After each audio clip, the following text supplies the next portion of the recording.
First of all, the first mistake he made was the fact that he said he was alright. You're not alright. The second mistake is like he said, not talking about a rematch. Any nigga in the hood know for a fact, if he fucked up and did something stupid, and he know he can beat that man, I'ma need a rematch. Nah, we gotta meet up again. Nah, we gotta do it. That nigga ain't mentioned nothing about a rematch. You know how boxers too, right? Yeah. Boxers be like, yo. Wilder felt like he could have beat him. Nigga, Wilder said, yo, them gloves is loaded. That's a fact. You gotta come up with something, nigga. They did something. That nigga held it. He grabbed my penis. So he did something. You get what I'm saying? You gotta come up with some wild shit in order for people to believe. That was a clear-cut knockout, my nigga. Clear-cut knockout. Set us back 400 years. Want no more sauce. Immediately. You know what I'm saying? Want no more sauce. Then nigga he taunted you. You know what I'm saying? Had a Nate Robinson jersey on, kneeling down, and put 3 down. I think that was the times he went down. He went down 3 times, he put the 3 down. You get what I'm saying? You got smoking that nigga pack, boy. That nigga need his pack smoke, bro. That nigga got beat by a nigga with 2 first names. Yo, you got your ass knocked out by a nigga with 2 first names. You lost to a nigga named Jake. You know what I'm saying? That's the same nigga from State Farm, bro. You know what I'm saying? That nigga in charge of insurance, bro.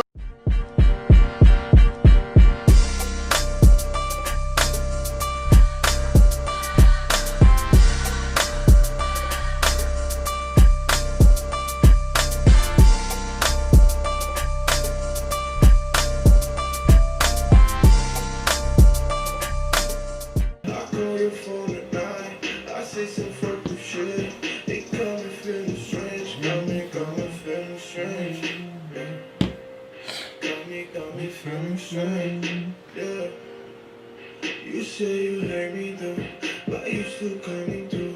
Girl, let me play this song. Let me see them panties off. Let me take it to my bedroom. Fucking all night to the living room. You say my name so slow, your hair all over my chest. Hold up, pause that for a minute. My man said he fucking all night to the afternoon. What pill is that nigga on? That man on them Agras, bro. Nigga on that Mama Wanna. Yo, shouts out to Unknown Black, yo, for real. What was the name of that track? For sure, that's Strange Feelings, man. Strange Feelings, yeah, shout out to Unknown Black, yo. That shit is super hard. Where he from? I think he from Africa, if I'm not mistaken. That's dope. That's dope. I know he got a lot of songs that's like different languages, so that's like super intricate. That's super dope. Shout out to all my Africans out there, man. That's a fact. That's a fact. I know a few. I went to school with a lot of them. Oh yeah. Shout out to Irvington. You heard? What's going on, man? No regular shit, you know. COVID shit. Was fucking. I just had a fucking COVID scare, man. You did? Yes, sir. You want to tell a story? Yeah. So what happened was. Nigga said. So I'm saying? Yeah, so niggas was at work and niggas came, somebody tested positive for the joint, you feel me? Somebody tested positive, so when that happens, man, I mean, I think the protocol for me personally is like to be safe and protect myself and the family. So first thing I did was like quarantine myself, man. Like for it was like sliding 6 days, sliding food underneath the door. That's a fact, bro. That shit was crazy. Eating straight salami sandwiches. That's a fact. Nah, I was eating pizza. I was eating good in that motherfucker. I think the worst part about quarantining is the fact that you're in one space for a long period of time. That kind of plays on your psyche a little bit. Like Yo, I don't see how niggas do prison, bro. After leaving out of there, bro, like I had a newfound like respect for being out and about. I would never want to be quarantined ever again in my life, bro. Yeah, the spank book. That's the smut book, what they call it. And the spank bank, you feel me? That's all memories, bro. Hey, man. I'm gonna be honest, I was so fucking scared I wouldn't even think about sex in no way, form, or fashion, bro. I think like the first 2 days is like, alright, cool, I'm good. But then it's like shit starts to wear on you a little bit. Like, know what? My throat do feel a little scratchy. You know what I mean? So it's like your mind starts to fuck with you after a while. And like, you're just my like, skin do look a little blue. Yo, word, it do look a little pale. Like, know what? Should look blue like a Smurf. I am a little hot. Like you don't got you checking your head for no reason. I think it kind of plays on your psyche for a while. So after like day 4, like I was really like in a bad space. Like, cause it's like when you quarantine, you're away from everything that you're normally around. Like one key thing that I'm around more than anything is my son. So to not like have that like interaction with him was like driving me crazy, bro. Like that shit fucks with you. You know it's crazy. I was watching I think I was watching something earlier yesterday actually. And they talk about creating your own bubble. So the people that's around you and the people that you're frequent with, have them get tested. Once they get tested, everybody's shit's positive. You can still continue on regular life. Negative. You're hey, man, we ain't testing positive. Yeah. My fault. Yeah. I apologize. You know everybody good niggas in here. I apologize. Yeah, negative. If everybody tests negative, then you know what I'm saying? You can still, create your own bubble. And you can still, continue with everyday life. Right. I know it's 1,000 niggas that had, Thanksgiving feast. They know what the fuck was going on. A couple of niggas test positive in them feasts. I can tell you. I can look at a couple of pictures and tell you. Look at a couple of fake niggas sitting trying to hold back that cough. You get me? It's kind of weird for me. We went to an event the other day, and I was like the only person in there with my mask, but it kind of felt a little weird because I guess like niggas still like, oh, this nigga might be sick, so let me put my mask on too. And so niggas slowly pulling their shit out. I'm talking to niggas like, word, yeah, like I'm saying, you just gradually pull it out. I'm like, oh, wait a minute, nah. Niggas in the middle talking like, yeah, so yeah, you get what I'm saying? So, but it worked. Like the thing is, like, it can be like, you know what I'm saying? It's like, yo, all right, cool. I'm gonna protect myself too. Right. Maybe he is doing the right thing, or it's like that. Maybe this nigga is, this nigga got it and is transmitting it. You know what I'm saying? I don't know. It's just weird though. But for me, I think like, and you can bust that thing open, man. What's that? Oh yeah, for sure. What's that we got over there? That's a little local, huh? It's a little local. Some New York, Warwick Valley. You feel me? Little winery out there. Got some black dirt. That's you feel me? Black dirt blush. Oh, nah. Black dirt. Yeah. We just hoping it don't taste like that. That's a fact. Yeah, that's from New York too, right? You feel me? Shouts out. So yeah, it's like, you know what I mean, when you first get into it, you're first dealing with it, to be away from the people that you care about. Like I said, my son more so than anything else, man, like being away from him, man, like that's part of my everyday life, man. Like I wake up to him, you know what I mean, I go to sleep. Before I go to sleep, I'm with him, you know what I mean? And then it's just like that interaction. God damn! Can Osiris put this shit on? You know what I mean? This shit's strong. Rest in peace, yo. God damn. Yeah. That shit. Do the honors, man. Yes, sir. Do the honors for you. You know what I'm saying? Appreciate that, brother. You already know. Oh yeah, you already know what's going on. Oh yeah. Mason jars. Yeah, you see that? Oh no, I'm good. Look how you pour it though. Let me check the legs on them. First of all, look how you pour it though. Any man out here, if y'all out here drinking wine and y'all not checking the legs on that damn thing, I know what the fuck you doing, G. Oh, that nigga alky.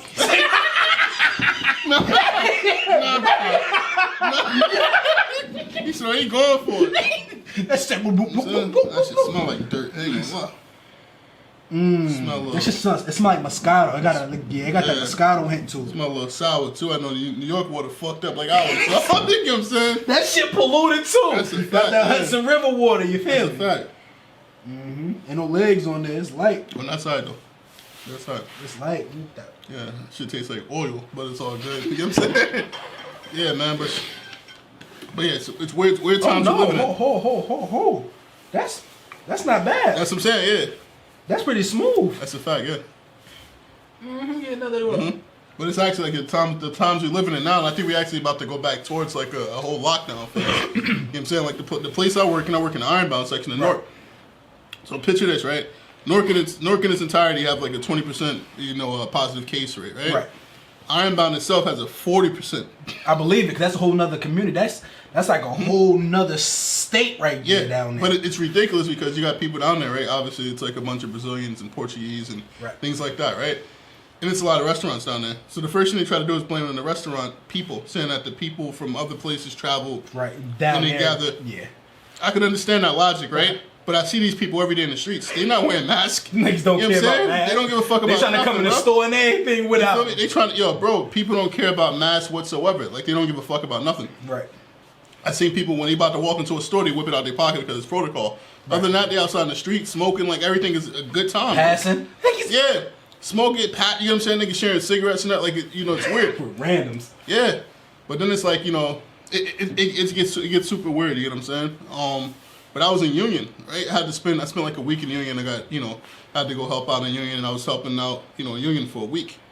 There's a lot of Trump supporters over there, because this is during the time where, the elections was happening, and shit was kind of weird. Congratulations, America. Oh yeah, for sure.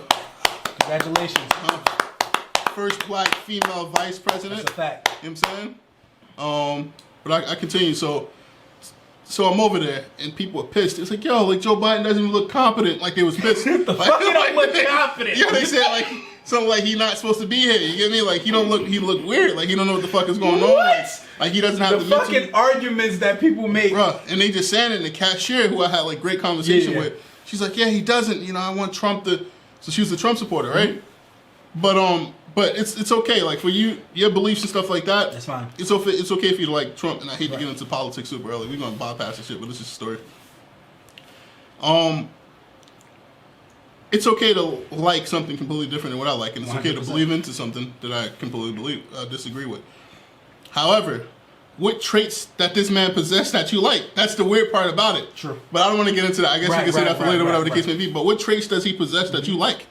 Because I only seen bullshit from him.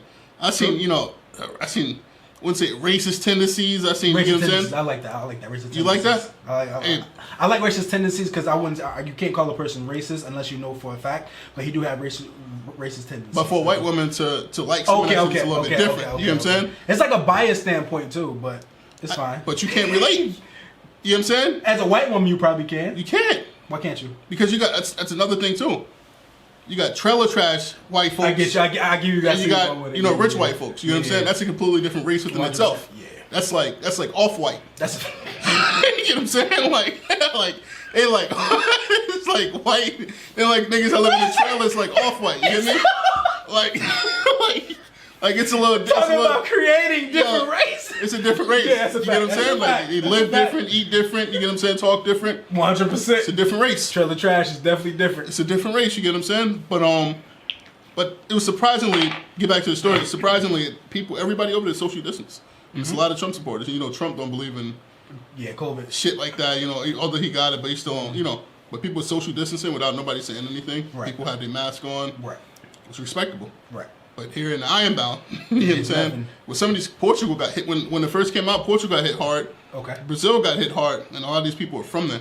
Right. You get me? So I guess now the borders are back open and people are traveling and stuff like that. So of course the 40%, increase, and it's just weird, bro. Like it's really weird, How I say it is, for me, like I said, like we can make episodes called Cap Vid and shit like that. You know what I mean? As in joke, because at the end of the day, no one knows that this shit is really real, of course, but it is real.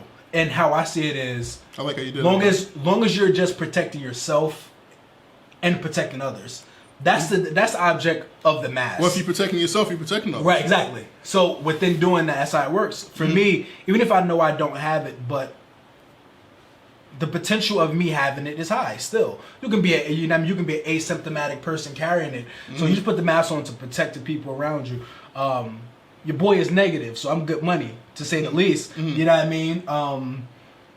But to say that, like, you just protect yourself, dude. Wear the fucking mask. Like, just wear the mask. When you're out and about and you're out in the population, there's a lot of people around you, wear the fucking mask. True. If it's just you taking a walk down the street and 4 o'clock in the morning, nobody's out there, by all means, take the mask off. But when you're around popular people, I mean, just around population itself, I think you should definitely protect yourself. Protect the people around you, and most of all, protect your family, because you contracted. Most likely, you're definitely passing it on to everybody else in that house. Crazy. So I think that is like the craziest thing ever. Now, the crazy part is, to me, this and I know it was real and shit like that, right? Where it's like niggas I know that told me they got burnt personally by, like niggas got burnt, got clapped up, got hot sausages, like, you know what I'm saying? Shit on fire. Word. Niggas ain't get tested for that, but they're going to get tested for COVID. It's crazy. That's how you know when it's real, bro. Niggas are literally out here still talking about water treatments for the clap. Now ain't no water treatment for that. Nigga, go to the doctor. Niggas got STDs and that, but not getting tested for it. You get me? Like getting tested for COVID. I respect it. Either way, you get what I'm saying? I'll take it either way. Like, that's a step in the right direction. That's a fact. That's progression, no matter how you put it. You get me? Like, that's crazy. That's progress. That's We're making progress. We're making progress. So to speed forward, now we at a point now where we at a vaccine thing. You know what I mean? Yeah. And like how that's gonna go. You know what I mean? How they're administering the vaccine and they kind of making it mandatory that people take this vaccine. I don't know if they are going to do that, but I feel like there's going to be a way. What I think they actually are going to do is kind of force people who are in the work world and who have essential workers are first. I think that's going to be something that they probably want. They're going to. they're not gonna force it. They're gonna say, we suggest that you guys do get vaccinated because you guys were here through X, Y, and Z or whatever. Yeah, you may have not contracted it, but we don't want you to. See, because I feel like there's some normality to this because I don't think COVID is gonna go anywhere anytime soon. No, not at all. It's gonna be a part of our everyday life now. Mm-hmm. China been wearing masks for years. Yeah, that's because they had right, because SARS and all then the air population shit, is bad over there too, based on all the factors and stuff. So there's some normality to this, and this potentially can be with us forever, for a long time. So I don't think we will ever get back to a comfortable place where I'm sitting at a table with a random person and just sitting having a conversation without a mask. I don't think that would ever be a situation. So I think that they will find a way to kind of mandate it, that everybody try to get that vaccine. It's kind of weird though, right? Because Moderna, who we spoke about last time, you get what I'm saying? Moderna said their vaccine is complete. That's a fact. You know what I'm saying? Stock prices, it was up 20% like a couple of days ago. But they said that they flu shot is a 95% effective rate. 95% effective rate. Shit is near perfect. Near. In 2 weeks. They create that shit in 2 weeks and it's near perfect. You get what I'm saying?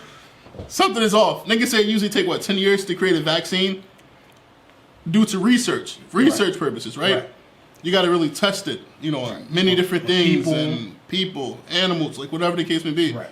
You got to test it. And you would have a sense of time of researching and checking on that person. Checking on that person. Follow up to see what potentially can happen within months or so. I hate to see commercials, 20 years from now, like, yo, listen, if you had the Moderna flu shot, you know what I'm saying? If you were the first, you get what I'm saying? And you had the Moderna flu shot, contact us now because you might be entitled to some money. Nigga, turn around. My damn arm little as hell now. I'm taking that shot. I hate that. I would hate that. You know what I'm saying? Word. I would really hate that, but I think that's what we're going towards. I think that's what we're leaning towards. 95% effective rate. I'm not taking 95. That's weird. That's like. Well, I can't even say that because niggas ain't even using condoms these days. But that's like me saying, the effective rate of this Plan B is 95%. I won't take that chance of spending my 50 on it.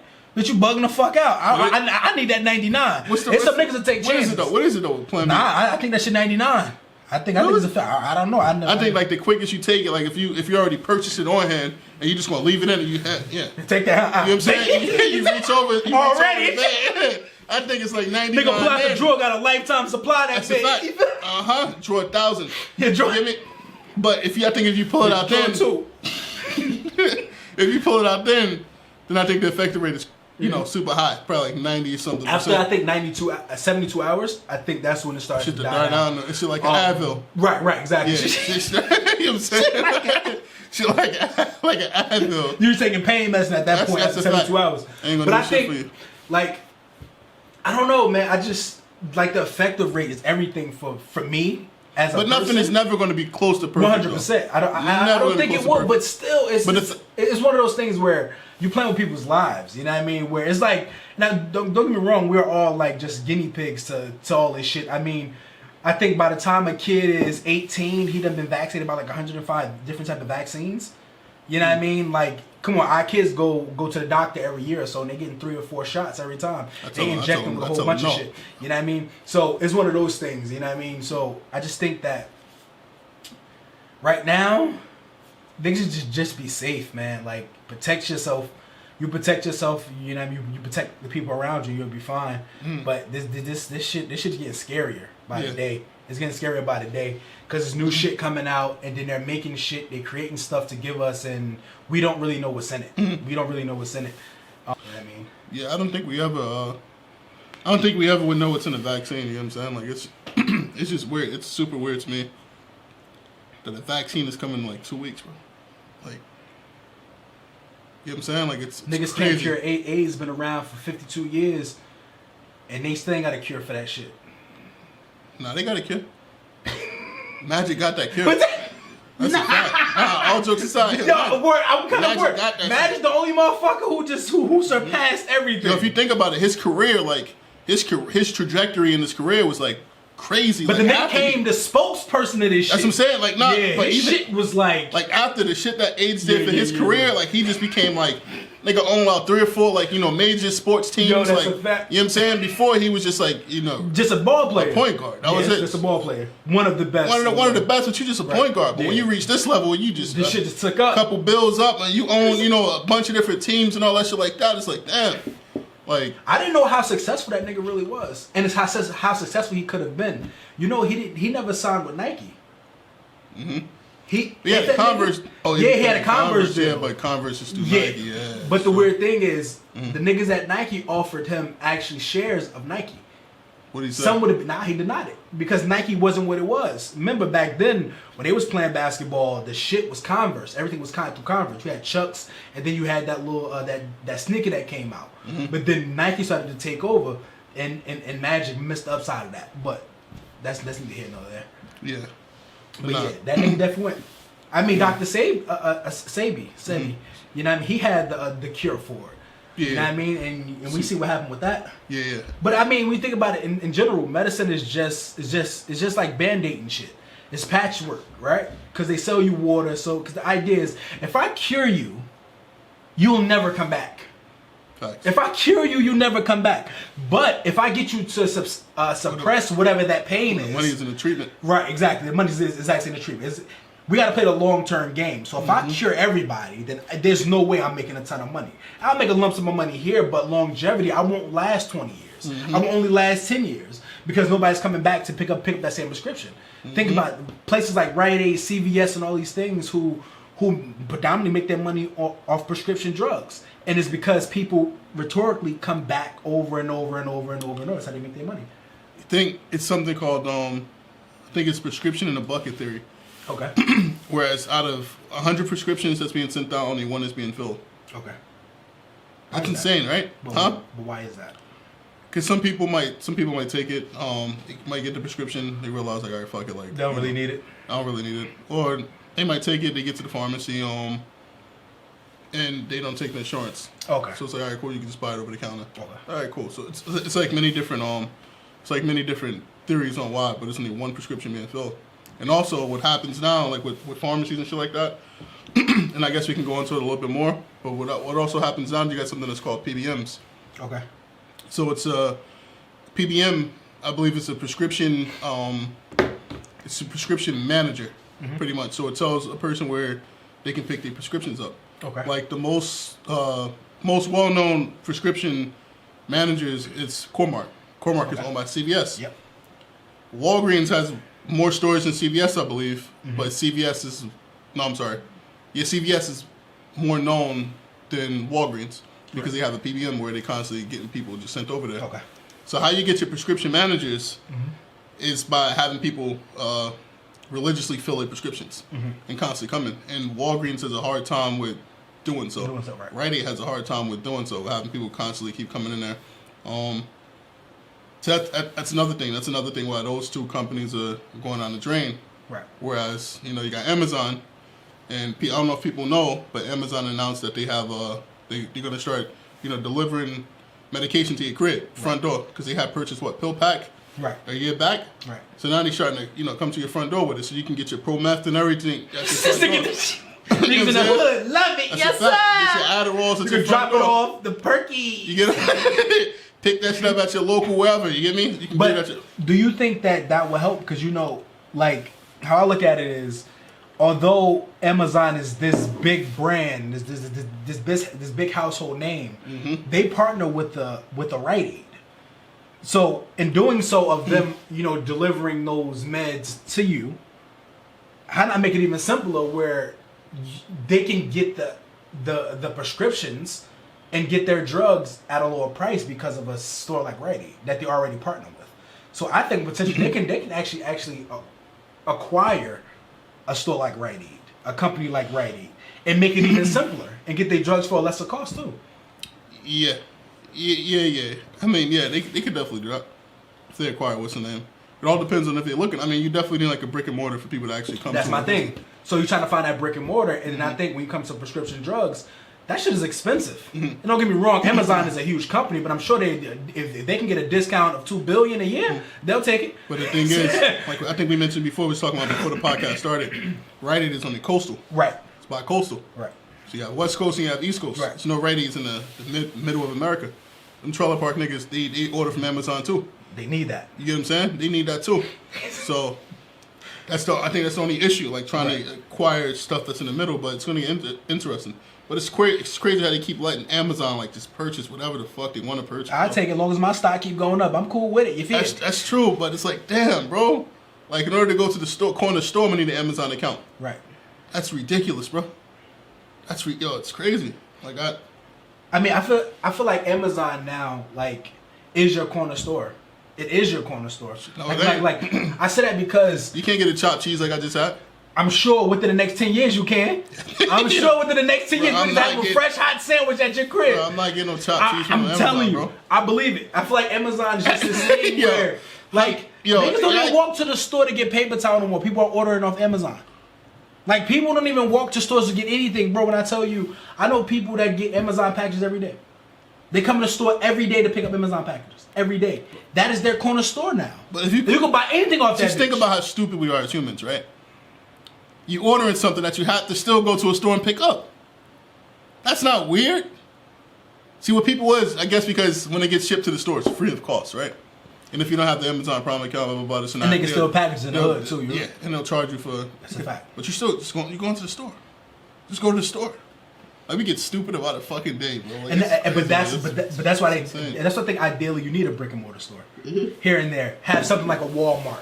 A big ass factory sitting somewhere where people can go shop. Because I think you'll sell better that way. Don't get me wrong, you're going to always make your money off the e-commerce, but I think... That's the best, that's the greatest thing right now. But still, I think, like for me, like when I look at like a place like IKEA, like of course I can buy online, but it looks so much better when I go in person and see that shit. When I can look and I can sift and I can touch the fabrics and I can see the wood and I can see it shit well put together. I think it just does something different to me, you know. And on top of that, like I said, it gives you a more variety of things when you go shop. And plus, you could be in that bitch for like 4 hours if you're tired of your kids in the house. Oh yeah, so it's like an experience. They need a daycare in IKEA. That's a fact. You know, you just drop your kids off at the front. You get what I'm saying? Pick them up when you leave out. The kids right there. You heard? Stay right here. Actually, yo, they like I said, they have a nice little spot to eat though. They love food. Remember where that came from? That's a great idea. Remember where that came from? Hey, man, you better stamp that shit, you heard? For sure. You better stamp that shit, you heard? So they already got the eatery at the end. That's a fact. That shit sexy too. I love them chairs in there. Yeah, I think that's one of the best places to go to. Remember VIM? You used to go into VIM. They take your bags and shit at the front door. Put them. They had the little TV screen and shit. They would weigh your shit and you. Oh man, that was a special location. They put your shit in the cupboard. Give you a key. You know what I'm saying? So you go around to your shop. And you know your shit safe. You know your shit ain't getting stolen out of the door. They can do that like a kid. That's a fact. Pick you up, drop him there, give you a key. Right, but you know what I'm saying? I'm in a locker. That's sick, bro. That's what we're going to get to, though. I guarantee it, bro. In the locker. Yo, it's crazy. So we already got something like that for phones. That's true. It's a lot of niggas got that shit all over the place. A lot of niggas out there that value, charging stations. Yep, it's a lot of niggas that value their phone more than their kids. That's a fact. You know what I'm saying? That's a fact. That's enough. We don't want to get into that, though. But there's a lot of niggas that value their phone more than their kids.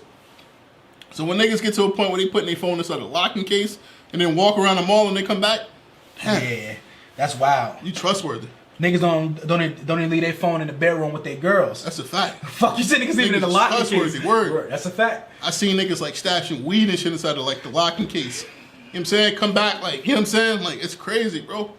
It's really crazy out here. Just because it's legalized for recreational use now, right? But I think it's still a process, like a process. A year of getting everything together and putting things and completely. I'm at Penn Station the other day. Niggas getting high. About to hop on a train. Sun is like sparking up. I said, yo, nigga, it ain't even that time yet. You still can go down. The day after you know what I'm saying, the presidential election, Sun is out there in the bus in the train getting to it. Straight to it. It's like, yo, bro, people are fucking. It ain't even, because I think people, like I said, that shows when people don't really pay attention.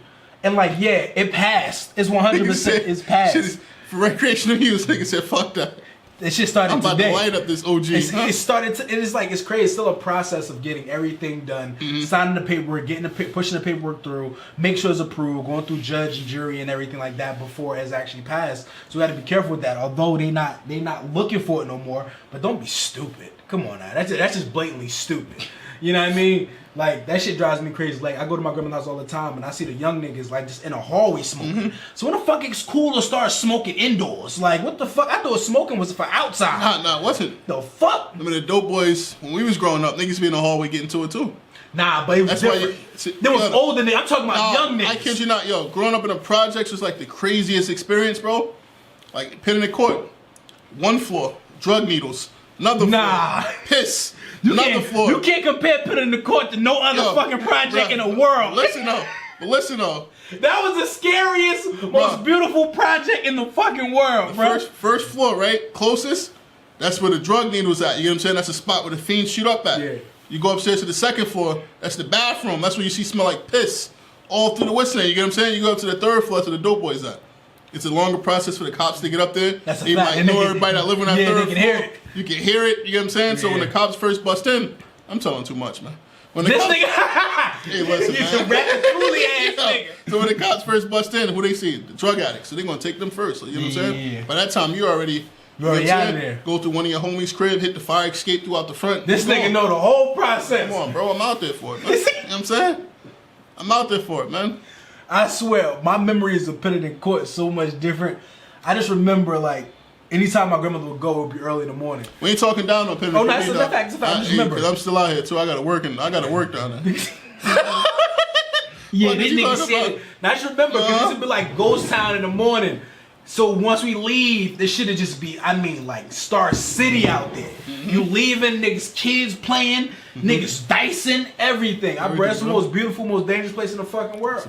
You know what I mean? Unfortunately, we had bad, you know what I mean, memories of that, you know what I mean, leaving that, but at the end of the day, you know, it's a part of our history, so, you know what I mean, just being in there. The crazy part is, people were so creeped out by Vaughn. I mean, they were so psyched out by Vaughn, like they from 64th beefing with a nigga from 63rd. Shit, we had niggas from one end of the project beef with another end from the end of the project. So it's like, I can see you. I can see every transaction you make. I can see where you hide your drugs. Yep. I can see what kind of car you drive. I can even see your license plate from over there. That's a fact. You get me? Niggas beefing all day long. That's crazy, bro. It's funny because niggas lived in harmony back then. Niggas wasn't dying. Niggas wasn't dying like that. Niggas was all about getting money back then. Niggas ain't had no aim. That's a niggas ain't have guns with dicks. That's on a fact too. That's a niggas fact. ain't got aim nowadays. Niggas ran out. That's it. Nigga, it's a fact. Yeah, niggas ain't running out now. That nigga got a dick with 2 titties on it. A hermaphrodite gun. That nigga got it.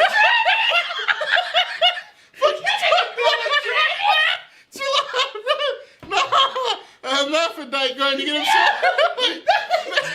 That bitch hit any kind of way. Any way you want it, you can get it. That's a fact.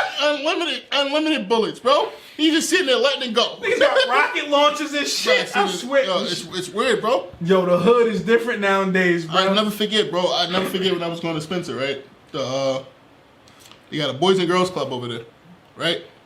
I don't know, I'm telling shit. I don't give a fuck. Years ago. But I'm walking home from school, right? And it's a dude pacing outside the Boys and Girls Club. Keep in mind, he's from the area. Boys and Girls Club, bro. Stopped and talked to him because we knew him. Stopped and talked to him. So I had a grenade in his head.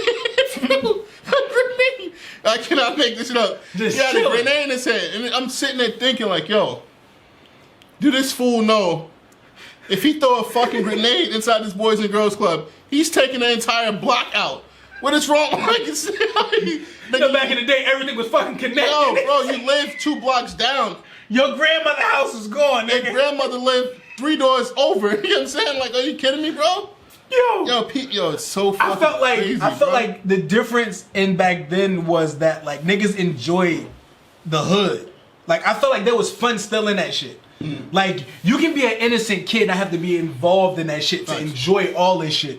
Like the drug dealers respected you. I remember being on like 15th Street and like the niggas respected you. Like they knew who you were. Yo, go sit down, go play, go do this, go do that.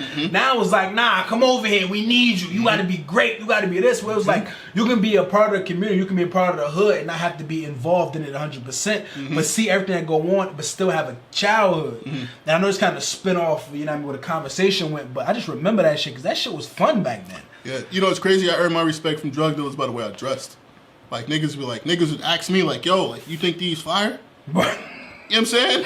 Like, yo, these shit's fire. This shit's hard, right? You know, I'm scared to I'm not gonna say no.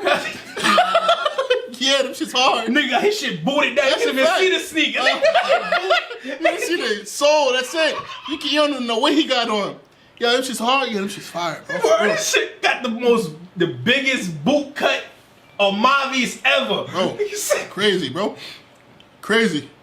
That's how I know. That shit was different. That shit was different back then. But I feel like they respected the kids that were doing shit too. Like if they seen you doing good shit, they always commended you. Like keep doing your shit, bro. Keep doing your shit. Like you know what I mean. They always wanted to see niggas do better. Or they had like that harsh. What do you call it? Like the harsh. It was like sarcasm to it, but it was like, yo, you think you can ball, little nigga? You ain't nice. I'm gonna come see you in that court. But it's just kind of keep your skills up. You know what I'm saying? Like it was some shit like that. They always motivated niggas in different ways. Well, nowadays, like nigga, you nice in that field? See if you nice in these packs. Yes, a fact. You know what I'm saying? I need you to move that. That's a fact. The way you move in the court, I need to see if you can move. You know what I'm saying? Like it's crazy. It's like no respect to like the childhood no more. Yeah. It's like everybody want to be adult right now. I didn't realize until I was an adult that I don't want to be a fucking adult. Like I would give this shit up, like for sure, for to be 13 all over again. You thought about running away? Huh? Nah, I never thought of running away. I just love being in the fucking house, nigga. That should be the best thing ever. I think the first I ever got to running away was like as an adult. As an adult, hell yeah, nigga. I was ready to run every fucking day, nigga. I did almost ran away today. Fuck you talking about? Give up on everything. Yo, you think about that, bro? Yo, as a kid, as an adult, you never thought about like you. I mean, you think about it, but you're like, nah, I ain't about to know. So I can easily go to Colorado. I got the money to do it now. You know what I'm saying? I got the means of creating money now, nigga. nigga. I can easily go to Colorado, nigga. Crazy. Wyoming, then. That shit like open land out there for sure. I can hunt my own food. You get what I'm saying? Like, you can really, hey, bro. But I came across a video. I came across something the other day, and I think it was NLE Choppa. You familiar with him? Yeah, that nigga with the strong neck. That nigga got a neck like Mike Tyson. I swear to God. Body low as hell. Neck as hell. That nigga do chin-ups. But since he woke now, it's so funny. Since he woke, like he's woke now. You know, drink sea moss. This and that. He's talking about like a bunch of different things. You know, don't eat meat. Don't eat any byproducts of animals and this and that. But it takes away. You know, focus on spirit. Focus on the ground. Walk barefoot on soil and shit like that. So he's on that. So they call him NLE Chakra. Chakra. Like, that's fine. You know what I'm saying? Like, that's fine. So it's so funny. So he was like, yo, Famous Dex, he's on some type of drug. Yeah, he's on drugs heavy. Like somebody, like he reached out to the record label, 300. Like, yo, I need to do something quick because this dude like surrounded this man. Baby. Nah, it's Weezy baby. He'll tell you he a Weezy fan quick. But he said, yo, we need to surround him with better people. You know what I'm saying? And then what's name got up on there, he started speaking about it and stuff like that. Like, I respect it, but the whole world on drugs. Like, it's crazy. You get me? So just get me thinking about that. Then I went to when he had an argument with King Von I think it was on social media, and I think it was like all jokes for King Von, and niggas said, yo, niggas know I'm good with the hands. Like, I beat your fucking ass. And then to see, his untimely demise, and he just hopped out and fired off on some nigga, and they just got into it and stuff like that, and dude, like, it's just weird, bro. Like, that shit, like, I feel like it's kind of crazy because one point before I forget. Okay. My phone, 1 point. So it went from, remember, like, I think we're in a different age now, right? Right. Correct me if I'm wrong. Generation X. I'm not too sure, because bear with me right quick. Peep. Drugs. Right. Mac Miller. Drugs. Couple other people. Drugs. We was losing people to drugs. Yams. Drugs. It was another female that I was associated with, A$AP Rocky and them. Drugs. You know what I'm saying? Like, we was losing all these rappers to drugs, right? Man, how could I forget? Juice WRLD. Drugs, right? So I think after Juice WRLD, niggas like, oh, hold up. We gotta stop this shit. Yeah. We gotta stop this drug shit in hip hop, right? Now it's down to the violence. Right. King Von, Mo3 or M3, his name is. I don't mean that with no disrespect. 21 Savage Brothers got smoked, whatever. Like, it's weird, bro. We can't get out of this drug and just violent phase, bro. Like, it's just because it's hurt. Hip hop is such a beautiful place to live in right now. Yeah. As far as music and where the music is taken, I'm not saying like what these dudes are actually doing off the streets, but it's such a beautiful thing to live in. Like, in music, I think Bob Marley had said at one time, music is what feelings would sound like. Right. You get what I'm saying? Like, if it had a voice, right. If it had a voice. So it's like, yo, like. Yeah, I think it do. That is the voice. When we hear it, it feels good. It makes you feel good. You know what I'm saying? It makes you feel, or when they beefing over tracks like Von stuff. You can I never listened to him until after he passed away, but you can hear it in his music, like the energy that he put inside that music. It's weird, bro. He projected an image like to you. Yeah. And I think that's what, and I think I always talk about all the time. When I say music is good, it's because this music takes me on a journey. And now I say that's for everybody else, you know what I mean? Like I need to close my eyes, sit there and be like, all right, cool. You know what I mean? Like I feel like Von music gave you that. But where I'm at with it now, I just feel like the streets ain't really taking our soldiers. It sounds the industry is. You know what I mean? In the sense that like a lot of these beefs ain't real beefs. I didn't know you growing up. I don't know your hood. I don't know nothing. We beefing over something that ain't really is fucking fake. It's fake. It's fucking diss tracks, bro. We here to make music. We are being paid millions to entertain people. But I feel like they taking it to heart. You know what I mean? And I said it's unfortunate that we're losing good people. We're listening. Yo, I'm gonna be honest. Von's probably one of the most talented fucking artists out here right now when it comes to drill music. You think of X, like X. You know what I mean? You like think of Nipsey, like that's industry like shit. crazy. That ain't street shit. That wasn't street shit. Now Nip is a little bit different because Nip, I think Nip shit is X shit was too. Was okay. X shit is bred from the streets, but then you look at like Von, like that shit ain't. He ain't know these niggas before. Like I'm be honest, he was whooping Son ass though. He was getting busy with Son, and that's when like he got big respect from me from that. You know what I mean? Because I know everybody always say like niggas always shooting it out. He ain't shoot shit. He was rocking his ass. And like, I think that's what it. You know and I think that's where it comes. Like like people are really. We talk about we reflect on like how I was back. Back then. Like we 2 years older than Von. Like we not that far. Von 26, 27. Yeah. He was actually my age. Yeah. So we close to the age bracket that he come from. So he from that cloth where you bang out. You get what I'm saying? We was the last generation to do so. Yeah. But the other niggas, like the new niggas, now it's like they was really having a squabble. Go out there and squab. And they was getting to it. They was getting to it. Squab and squab. Like everybody just squab. Why you have to bring a gun? Like it just don't make sense, bro. Like people should not easily go to a gun. And now it's crazy now because niggas like, yo, I'm not fighting. Yeah, fighting. I'm shooting. It's over. After Von death, it's over. But there would never be a fight even before then, though, I heard people on tracks like, yo, I'm not shooting. I'm going. You get me? I'm not fighting. I'm not fighting. I'm shooting. Well, I think it's worse now because now it's amplified. Because I don't know if it was Breezy 600 that came out and said it. Was like niggas always say that niggas can't fight, niggas don't fight no more. He said look what Von did. Like Von came out there, chains off, rocked out, and then I mean now you see what happened. So I think people are more fearful now than ever to rock out to actually fight. You know what I mean? Unless it's some like yo. Me and you texting, look, we're gonna meet here and do this, just me and you. If it's extra, it's always gonna be extra shit going on because somebody always trying to make a name for themselves. So I think that's all old boy want to do is make a name for himself. But now he just put a big target on his back. But I hear some shit now. I was reading up on some stuff. He's pleading self-defense. We're in Atlanta. We know what self-defense laws in Atlanta. But old boy was never attacked. But I guess I was talking to somebody earlier that's from Atlanta, that's a enforcement officer in Atlanta, and they were saying how if your family was like in imminent danger or somebody else that you was with was in imminent danger, then you have the right to, right? You know what I'm saying? Defend that if you felt like somebody's life was in danger. You get me? Was his life in danger? Fuck no. He's getting packed out though. He's getting packed out. He got money though. Probably ain't got millions of dollars stuff like that, but he got money to get a good lawyer. So I'm sure he got money to give his homies. Or put money on his books, a good lawyer, you know what I'm saying? Right. To be able to beat that. Plus, when you look at Von's record, you know what I'm saying? Yeah, he got an extensive record, right? He got an extensive record when it comes down to things like that and violence, and I know he just beat a couple murders and stuff like that. It's a possibility that this man could get off. Yeah. I don't even know if he want to get out. You know what I'm saying? I'm not too sure if he want to get out. It's just a little scary. A little scary right now. You know what I'm saying? I'm not too sure if he want to get out. Right. But it's a possibility that he could beat this wherever he take it. I just think it's unfortunate, man. I just hate the taunting though.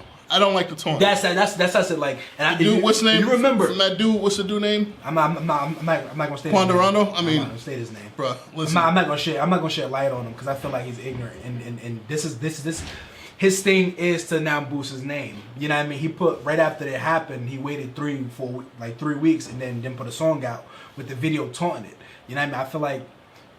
Somewhat like how Nipsey always said, you know what I mean? Like put niggas on goofy time and let that shit run out. It's not, bro. Like it's not, I think it's beyond that point. Like niggas actually getting killed. Like I seen a video, like seen a video the other day. He was talking about he had a concert coming up. Mm-hmm. Right? He had a couple concerts that was canceled because they say rumored Dirk bought. The first one? And I don't want to put Dirk name into that shit, you know what I'm saying? But, you know. It's rumored somebody somebody bought all the tickets out to a show, so that show got canceled. He had another show that he was on, you know, social media taunting, you know what I'm saying? Saying, right. oh, we out here, this not pull up. That show got canceled, and then the video started. Oh, 600 Breezy, bitch ass, got our show canceled, blah, blah, blah.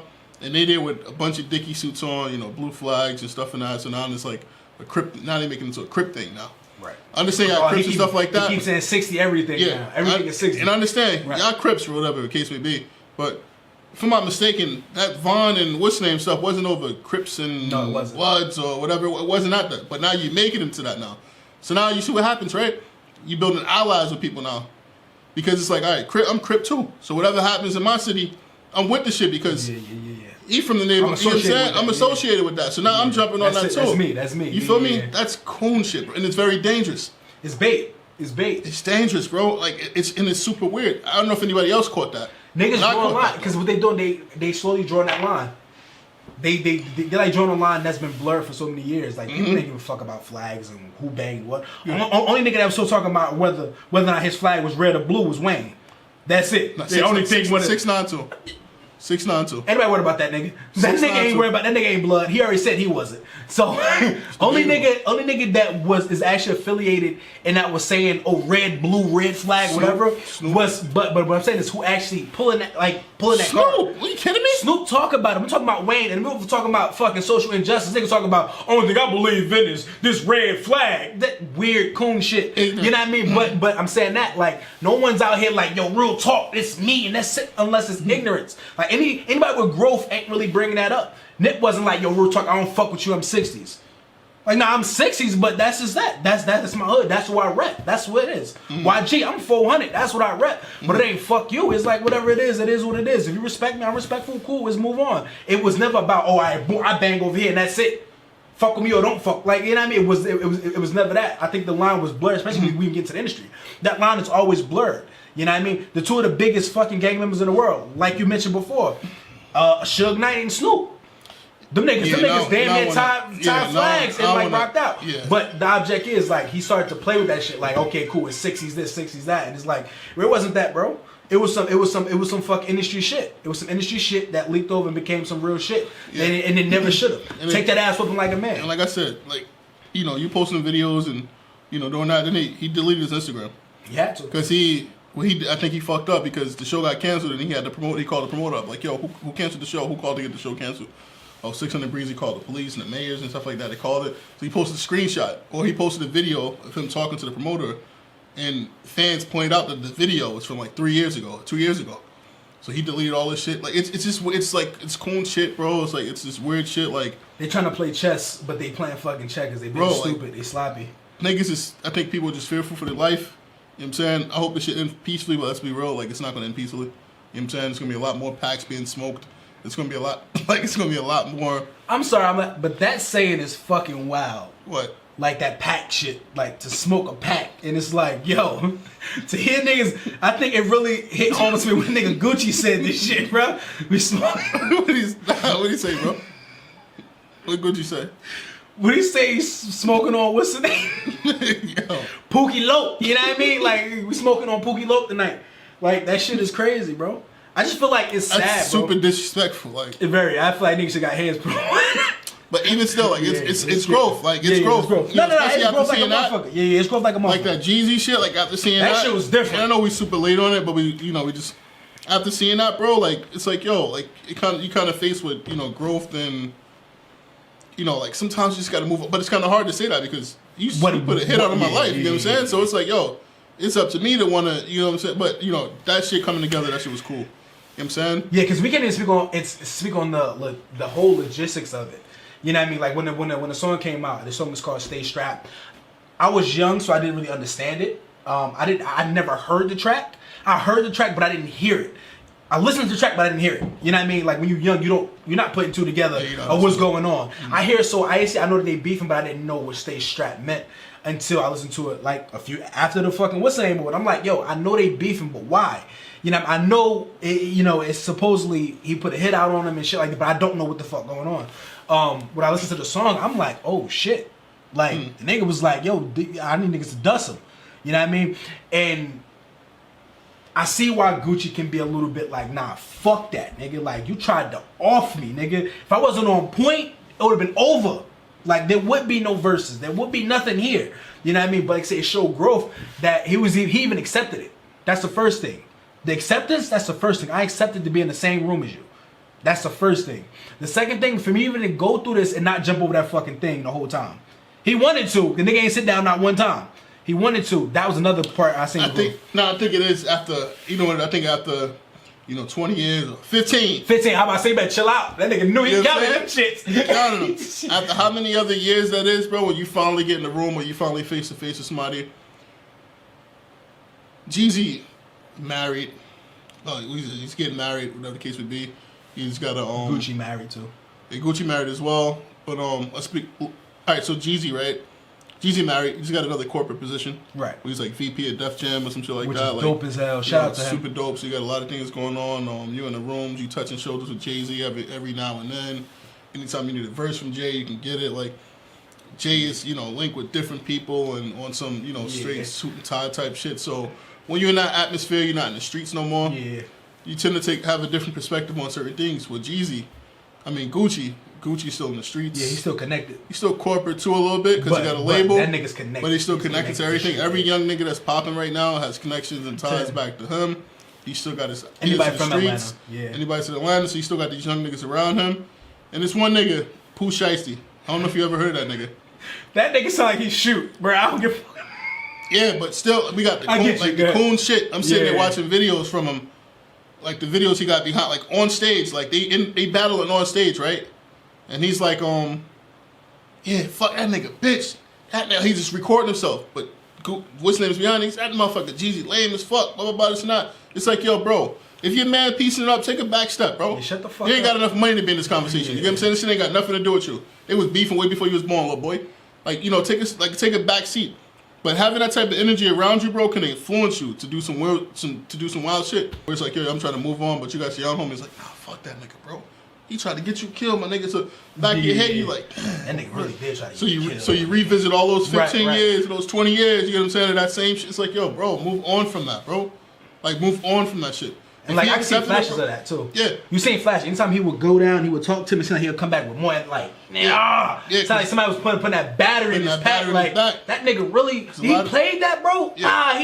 You know what I mean? Nah, fuck that, bro. And they like, you know what? Fuck that. We smoking on Pookie Loke tonight. I'm like, oh. Niggas like, yeah, we smoke. You know what I'm saying? You saw niggas got crazy over there, like, yeah. I'm like, oh, you know what I mean? But I'm so happy, like, when they said, yo, we gonna meet at the club tonight. That nigga, when they said the Olive Branch, I said, oh, yeah. Yeah. They used to meet at the club. Your man P from Quality Control hopped up there, shook his hand, dapped him up. Yeah, that's what I want. We on to that shit. You know what I'm saying? That's what we need right now. You feel what I'm saying? Unity, bro. Fuck with Pooh Shiesty and all, cause niggas think Jeezy ain't coming with them hitters too. Nah. I seen the video. The real video? Them niggas was over there, boy. It was over there. Some niggas had their mask on the whole time. You seen Jeezy, you seen Gucci people, because Gucci, they was on the other side, so they had to walk in front of the camera. You know what I'm saying? They had to walk in front of the camera. Them other niggas, they came there and they stayed right there, you couldn't see. You know what I'm saying? But it's not about violence and stuff like that. Like I said, niggas need to take their L. Yeah. Step out there, throw hands like a man, go out there, get put out like Nate. You feel me? Like, that's what that's what it comes down to, bro. You a man, you just not, all right, come on, let's squad for it. You feel me? Let's squad for it. Best man win. But Nate can't talk no more shit. You got put out, all right. You get to it right here, right? Yo, this the thing, though. It's the thing. Him and Deontay Wilder, I'm highly disappointed at. Deontay Wilder lost in Black History Month to a white man. This nigga lost to a YouTuber. That's a fact, and got put. He doing the same shit we doing. He got his ass whooped, and he put you the fuck out. First off, I'm gonna say this one thing. One time only.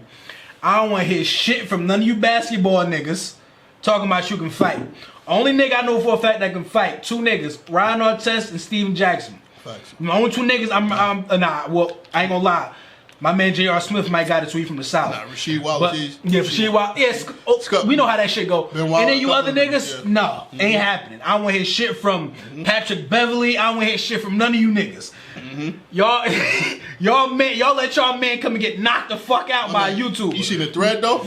Steph Curry was. I don't see no lies here. Yeah, okay. Yeah, I don't see no like gassing him up and shit like got that. his shit knocked off. First the nigga jumped up and got put down. Like, nah, bro, it's over. You touched that, you ate that canvas a lot of times, brother. Twice. He didn't write that message. He don't know who the fuck wrote that. You read the message that he put? Let me see if I can put it up, bro. That shit. I don't think he wrote that shit. That shit had correct punctuation. I don't think Nate wrote that. They didn't write that shit, bro. Cause First of all, Nate's still asleep. Yeah, that's the first thing. That nigga's still napping. He's still asleep. He's definitely his publicist. His publicist came out. Personal representation came out and actually wrote that. It's a fact. He got knocked the fuck out. He got to stop that. I don't want none of you basketball niggas want to talk to him. I ain't talking about high school basketball or none of you niggas. I'm talking about these NBA niggas. I don't want to hear nothing about it. No, you niggas shoot basketballs for a living. Don't talk about fighting no way, no how. Stop it. It's over. It's looking bad, B. Nigga said, thank you everyone for all the well wishes. I'm okay. Nigga, you not. That's the first lie. You not. Nigga, you not. Anytime a nigga hit face first in the canvas, you not. He sleep. You know what I'm saying? You still sleep, brother. I appreciate Thriller for the opportunity as well as everyone that has backed me during the fight. To my coaches, trainers, fans, and teammates, I appreciate all of the time and support you guys put in with me. It wasn't the outcome that we wanted. Definitely wasn't. He said he was gonna show the world. He's gonna show the world. You showed us, brother. You definitely showed us. You know what I'm saying? Nigga said it wasn't the outcome we wanted, but I'm thankful for the opportunity to fight on the biggest stage that there has been. My nigga, this nigga set us back 400 years, my nigga. He never asked for a rematch. 400 years. Nah, I'm good, you right? Hashtag hold that. Yeah, nigga, hold that L, nigga. Fuck you talking about, nigga? Yo. Nigga, first of all, the first mistake he made was the fact that he said he was alright. You're not alright. The second mistake is like he said, not talking about a rematch. Any nigga in the hood know for a fact, if he fucked up and did something stupid, and he know he can beat that man, I'm gonna need a rematch. I'm gonna need a rematch. Nah, we gotta meet up again. Nah, we gotta do that. Nigga ain't mentioned nothing about a rematch. You know how boxers too, right? Yeah. Boxers be like, yo. Wilder felt like he could have beat him. Nigga, Wilder said, yo, them gloves is loaded. That's a fact, son. You gotta come up with something, nigga. They did something. That nigga held it. He grabbed my penis. So he did something. You get what I'm saying? You gotta come up with some wild shit in order for people to believe you. That was a clear-cut knockout, my nigga. Clear-cut knockout. Set us back 400 years. Want no more sauce. Immediately. You know what I'm saying? Want no more sauce. Then the nigga he taunted you. You know what I'm saying? Had a Nate Robinson jersey on, kneeling down and put 3 down. I think that was the times he went down. He went down 3 times, he put the 3 down. You get what I'm saying? You got smoking that nigga pack, boy. That nigga need his pack smoke, bro. That nigga got beat by a nigga with 2 first names. Nigga, yo, you got your ass knocked out by a nigga with 2 first names. You lost to a nigga named Jake. You know what I'm saying? That's the same nigga from State Farm, bro. You know what I'm saying? That nigga in charge of insurance, bro. That nigga the general manager at State Farm. You got knocked out by this nigga. Jake from State Farm? Oh, man. That nigga beat you up and then offered you insurance. That's a fact. And then wear your jersey to work the next day. Nah, that's crazy. That's crazy. You gotta smoke his back. Smoke that nigga back. You smoking on Jake neck, baby. Nah, no, they not. That's crazy. You smoke that nigga pack. Man, you gotta be careful, bro. I'm just saying, man. Stop jumping out there saying you niggas can fight. Understand, just because you're a professional baller doesn't mean you're a professional at every fucking just thing. Because niggas told me a while back, bro. Just because you hit the pads good, you hit the gloves. I mean, you hit whatever you do whatever the heavy bag good. Them shits don't hit back. That's a fact. So you can look like a professional when it comes down to that, but when the lights come on, like Floyd told you niggas, all that shit. That light is different. So you know what's crazy though? You know when I really knew Nate went back to that street shit. Like he lost all types of like. Training went out the window. When you getting hit, you know what I'm saying? Nigga like, nah, fuck that. Still trying to go at it. You know what I'm saying? So you tried to rush him in, the hood mentality took over. Yeah. He tried to boop bop and took a nap. That's it. You know what I'm saying? Like, that's when I know like he went, because when you getting trashed, immediately when he got punched, all you heard was the wasted sound of Grand Theft Auto. Bro, the thing is though, like I said, you can have so much training in your mind, bro, but the minute the minute you get hit the way you don't like it, all that shit go out the window and you ready to brawl. And those lights, I'm be honest, like you said, you can train all the fuck you want, but your shit go blank when it's on. When it's on, that shit go blank. Those lights are them lights are different. Yeah. Like I said, when niggas talk about like doing a podcast on video, this shit ain't easy. You know what I mean? Like the chemistry got to be there. You got to be ready for those lights when those lights come on. You can freeze up in the middle of that shit, but you're already getting beat on when it's a boxing match. So in a sense, like you said, your brain goes white. It's white clear. You don't know. You like. Your stance funny now. Your shit ain't, you don't have that confidence now. You know what I mean? Like you said, he really got. You can tell. You look at his feet. He just punching. He was trying to fight. He didn't even have a chance, bro. Yeah, he got his shit knocked off, man. He didn't even have a chance. That's R.I.P. crazy. to Nate Robinson, man. Yo, that's crazy, bro. Niggas is smoking his pack. I like that nigga too. That's it. Or he was a good nigga. I mean, I felt like he could have still been in the NBA. That's Some big as hell. I don't know why he didn't get out of it. I don't know why he still ain't won. I personally won't take the fight with him. You won't take a fight He with him? big as hell. Yeah, that nigga. I ain't know Nate was that big. I thought Nate was like 5'3". You ain't taking a fight with a nigga smaller than you. Yeah, that nigga's wild. No, you ain't taking a fight with Javante Davis. Oh, I'm good on that. Yeah, I know. Y'all be smoking my pack on the next episode. You ain't fight. But then Tyson, I ain't seen none of the other. I ain't seen actually no fights, to be honest with you. I seen the highlights. Yeah, I didn't watch that Tyson shit either. All I heard was it looked like two uncles fighting in there. They was hugging the whole time. Was somebody getting punched? You out of your mind. They was throwing? Tyson was throwing some vicious body shots and uppercuts. Roy Jones wanted up out of there. He was throwing some. He was trying to get out of there, bro. Because you know the thing was, it was like a no knockout clause. Yeah. So Tyson ain't trying to really go to the head. He caught him a couple times with some couple shots. He was trying to beat him up. He was trying to beat his shit up. But he caught him a couple times in the head with some shots though. You know what I'm saying? I guess he had to realize like, damn, you know how you just snap into that mode. He boom boom, like he getting to work. And he's like, oh shit, I wasn't supposed to be doing it. My fault. So it wasn't supposed to be like no knockout shit. It's really just some charity shit. It was hard sparring. That's what they call it. Okay, you know what I'm saying? But he was hitting with some vicious body shots, bro. But then Tyson said something that was really interesting to me. He said, yo, I haven't fought in over, I think it was close to 20, I think last time he fought was 2005? God damn. 2003? Damn. Last time Roy Jones fought was 2018. So for him to even be... Yeah, and that ring considered draw. Yeah. And even for people to have Mike automatically, niggas like, yo, then the crazy part is, me and Ant was talking, I'm like, yo, I thought Roy Jones was way taller than Mike. Yeah, son was like damn near smaller than him. I'm looking at it like... I thought he was way taller, bro. You're like, what, 2 inches taller? That was crazy. Once we seen that, I'm like, oh shit, like, that's very interesting, bro. But for a man that haven't fought since 2003, 2005, to even be in that ring, to be the favorite, yeah, it's crazy, bro. That's nuts. Yo, that nigga Mike can train, boy. That's nuts, bro. The niggas couldn't pay me enough to take a punch from that nigga. I'm telling that right now. He was hitting with some vicious shit. Like, I'm talking about that shit hurting me. Like, he was, felt that shit. Because he was digging in. Like, he was digging in. You heard that nigga, like, I think, when I knew that nigga Tyson was the truth, of course, I guess I'm not a huge boxing fan. I've never been a huge boxing fan. Nobody in my house was a huge boxing fan. My grandfather wasn't a real sports fan. He watched football from time to time, but not crazy. But when I watched a nigga podcast, the nigga was crying. And like he was explaining why he boxed. And he was just like, bro, I was born to this shit. Like I was born to fucking devour and just like kill shit. Like, and he cried. The nigga voice was breaking up and shit. And his shit was light and tears dropped. I said, first of all, you gotta believe any man that's sitting here crying with that light voice talking about he was made for fucking destruction. You gotta believe that shit, bro. And the thing is though, like the craziest part about it, like someone's like, yo, like he thrived on that shit, right? And then nigga said, I'm not that man anymore. And I miss him. That shit got scary. Yo, I said, holy shit. That nigga said him. What? he said he got that. He just described the serial killer. You know what I'm saying? He just described the serial killer.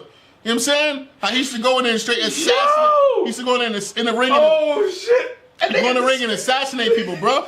Then for you to say, you're not that man no more, but I miss him. That means you still want to jump into that bag. You're not hitting your ex-girl up telling her you miss her unless you want to jump in that box. That's a fact. You know what I'm saying? So he still want to jump into that bag. That's the scariest part. When I heard that shit again. That just chills down my spine, bro. But I had seen it the first time, way before, but he wasn't fighting nobody. Yeah. You know what I'm saying? It wasn't like no fights announced. Niggas start playing that shit. When niggas played that clip again, I'm like, damn. He might fuck son up. He might hurt something. You know what I'm saying? But but then you see all the other shit that come around. Cause yo, a lot of people a lot of niggas ain't think this fight was gonna happen. Roy Jones and Tyson. So nah, can't be. Tyson gonna knock that nigga out. Tyson gonna hurt him. You get me? So then the fight get pushed back. The fight was supposed to happen like a couple months ago. The fight got pushed back. Reason for it to get pushed back, because of money. Right. None of these rap niggas gonna tell you that though. If a rap nigga ain't doing no sales and that, they gonna cancel the whole fucking tour if they not selling out the way they supposed to sell out. That nigga Tyson said, no. Sales ain't where they need to be at due to COVID or whatever it is. We gonna push this back because we want that money. Yeah. You know what I'm saying? The fight got pushed back a little bit. And we heard it got postponed again, pushed back a little bit more. Niggas thought it wasn't gonna happen after that though. Yeah. Because niggas like, yo, niggas need more, Roy Jones need more time to train. Right. Wait a minute. Your last fight was 2 years ago. Yeah. Fuck, you need more time to train for That's a it. fact. Tyson ain't complaining. Yeah, Mike. You know what I'm saying? Niggas are not saying about to happen. Then the fight get pushed back a little bit more. This time. I mean, no, I'm sorry.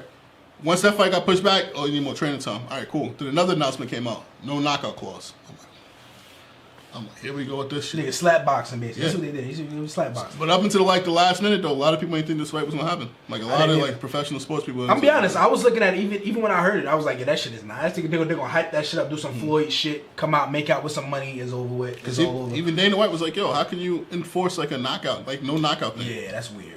That's weird. He's like, Mike would have went for the kill in the beginning. oh, for sure. Mike went for the kill. He was already getting, like, he was on that boy ass. Like, I ain't see a clear punch that. There's only one clear punch that said that Roy Jones threw. That was a jab. That shit ain't do nothing to him but just wipe the sweat off of Mike's face. So that shit. Thank you. Nigga said thank you. Appreciate it. Word, bro. That shit was better than Vaseline for that man. That's a fact, man.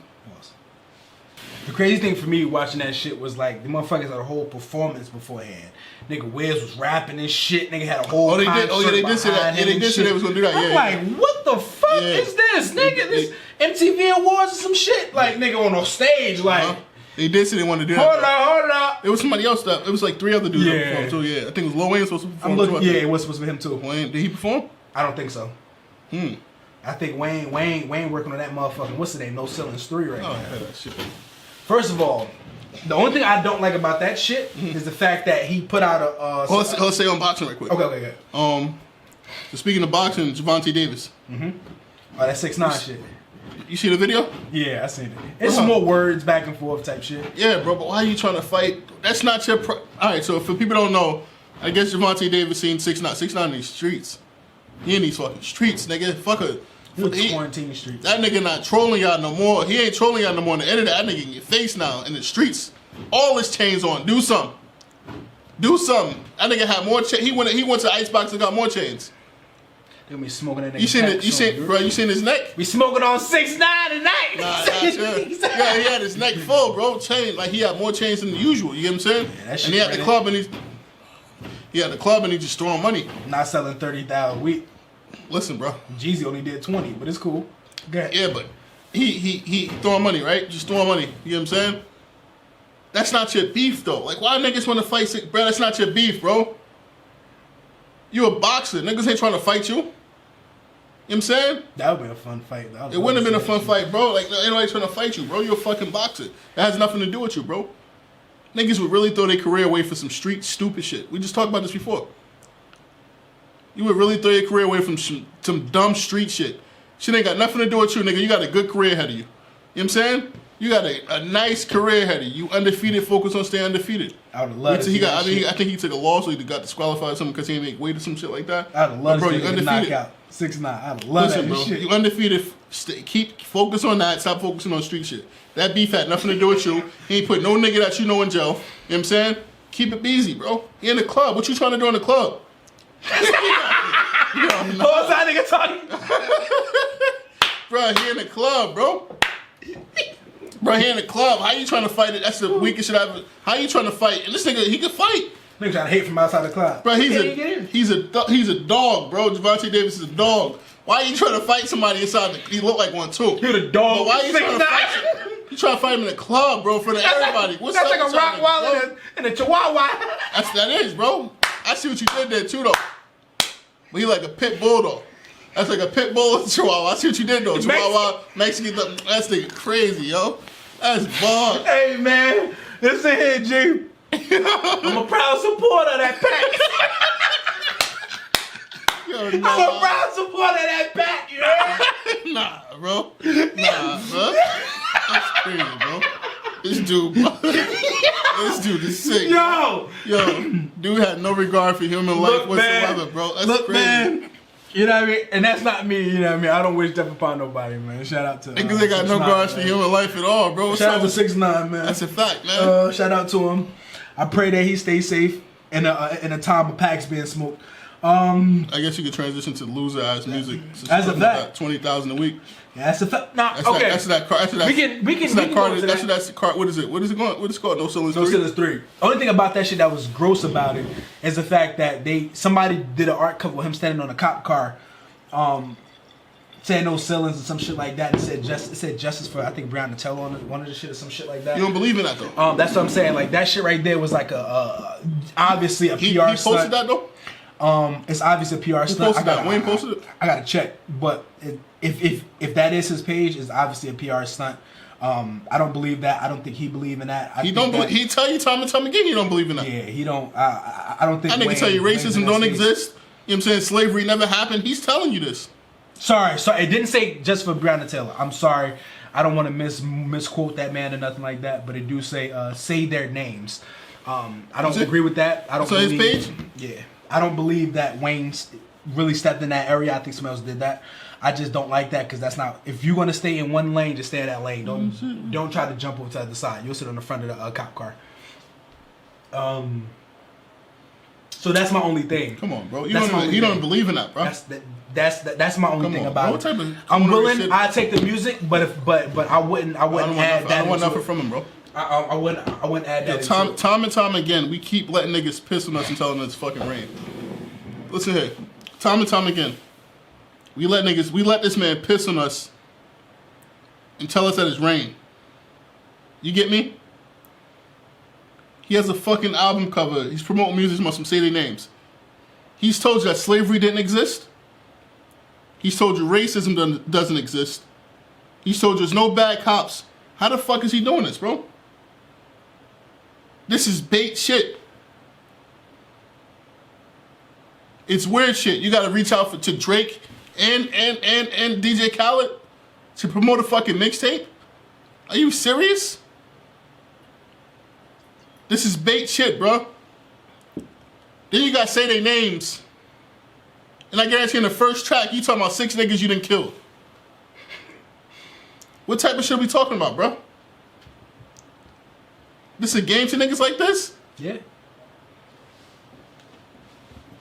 What the fuck is what? Yo. That's the only issue. I'm willing to hear the music. I don't want to hear shit from this nigga. Pack it up, like I said before. Young Thug, take this nigga out the conversation. It's no more Wayne. Nah, Thug. Fuck that nigga. Thug got some answers. They got some just answers. Listen, too. Take this Thug nigga got some answers there. He has question answers too. This nigga is a fucking. Elton John? Hold on. Elton John? Yeah. Elton John. But hold on. Okay. The shit this nigga doing, the shit Wayne is doing is egregious. It's very nasty.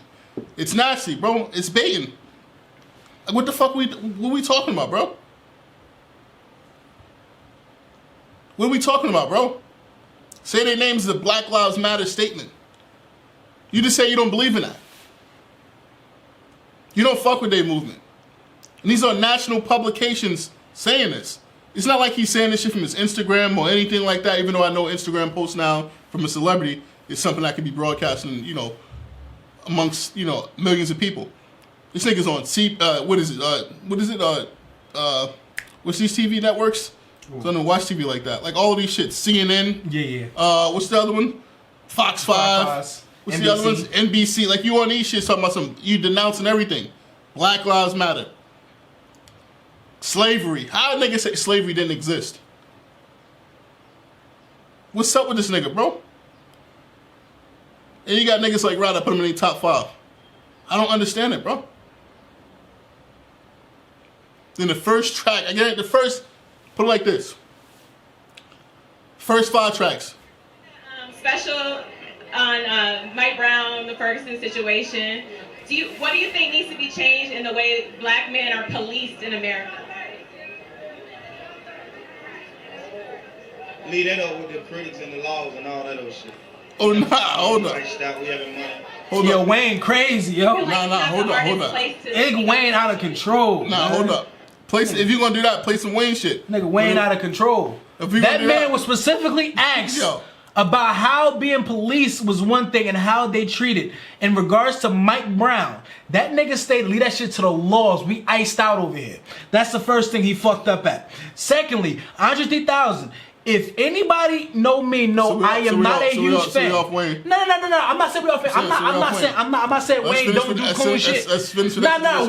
We are well aware of your hatred for Wayne. But let's get into this Young Thug shit, right?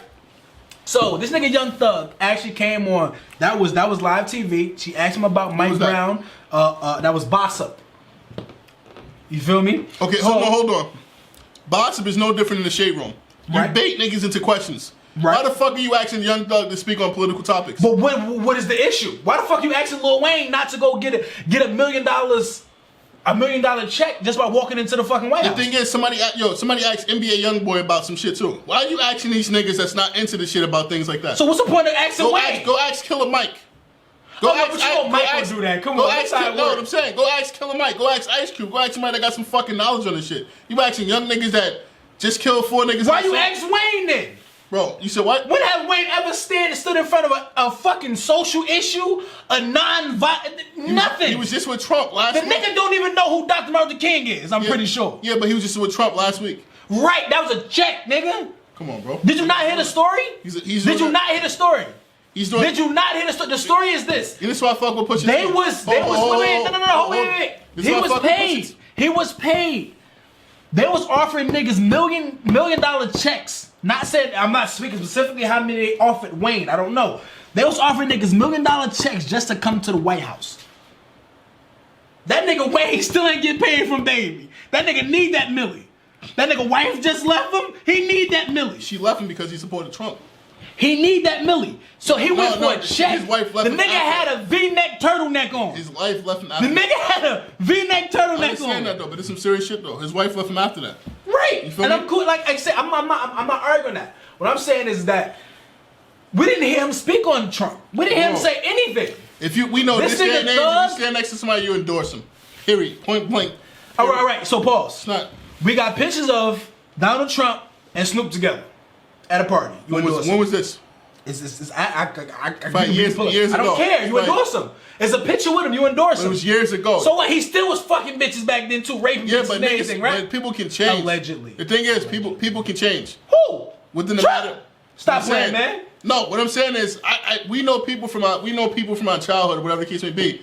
But right now, they on some different shit than we are.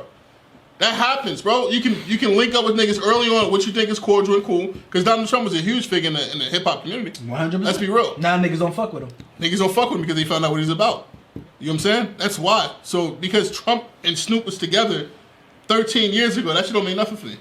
Not to today, because not if he stood next to him today, then I would say something different. Look, But that's 20 years ago. Snoop is not on that shit. My thing is this. And Whether Snoop you tell you, stand next and to how these dare he niggas- say that? Snoop tell you every time something happened, a social, he might not get out there and march, whatever the case may be, but he uses his platform for it. Nah, I fuck with Snoop. I fuck with Snoop. I fuck Snoop with has a Snoop. Don't get me wrong. compound. Snoop has a compound too. You know, a huge building of his network that he invite young black niggas to come 100%. through, Right. record, do whatever they got to do. His homies from the neighborhood record. Niggas don't speak on that. I support that. Snoop do a 100%. lot for that. You know what I'm saying? No, I'm not saying that. What I'm saying is that, like, don't get me wrong. Wayne do fucked up shit, but a lot of the shit that he's doing is for checks. Understand? He's not. Bro, it's selfish shit, bro. 100%. You I'm not fucking- saying it ain't. you fucking I'm not- niggas' life up But for bro, a check. I'm not saying it ain't. I'm saying I'm openly saying That it's remind me. fucked up. That remind me of What a I'm nigga. saying is That remind me this. of a nigga. I used to call niggas when the car pull in. Niggas used to get boots put in their car. Yo, yeah, this nigga just parked right here in the front. Yeah, come boot this nigga Get car that down. nigga. Shut him down. Can I get paid? For a check, nigga. Yeah, You but- fucking niggas' lives up for a check. But my thing is this: you can't like disassociate or come up with excuses for niggas who obviously ain't for culture, right? Who ain't for culture? We always say this, right? So Who's you look not at for- you who's look not at for culture? Thug. So we How look the at it like fuck this. Thug isn't for culture? Peep game. This nigga, he mentioned as to listening to Andre 3000, right? Now I don't care if you don't listen to Andre. That shit happened when? Now, Pete, What, 4 years ago, 5 years ago? Pete, Andre That clip 3000. you pulled up. Still, yeah, that was about like 4 or 5 years. Yeah. 4, But we talking about now this current shit, right? So the current shit is that he don't listen to niggas allow Rocky to change. You know what I'm saying? But look, yeah, I'm cool with that. We passed that. We here now, right? So we here now.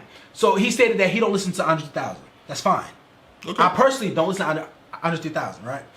But what his fucking lie was, the first lie was the fact that he don't know who he is. He never heard him before. It's a fucking lie. I didn't hear that part. That's a fucking lie. I never heard him before. I never looked at him. I never nothing. You never heard him. So you never heard Caroline.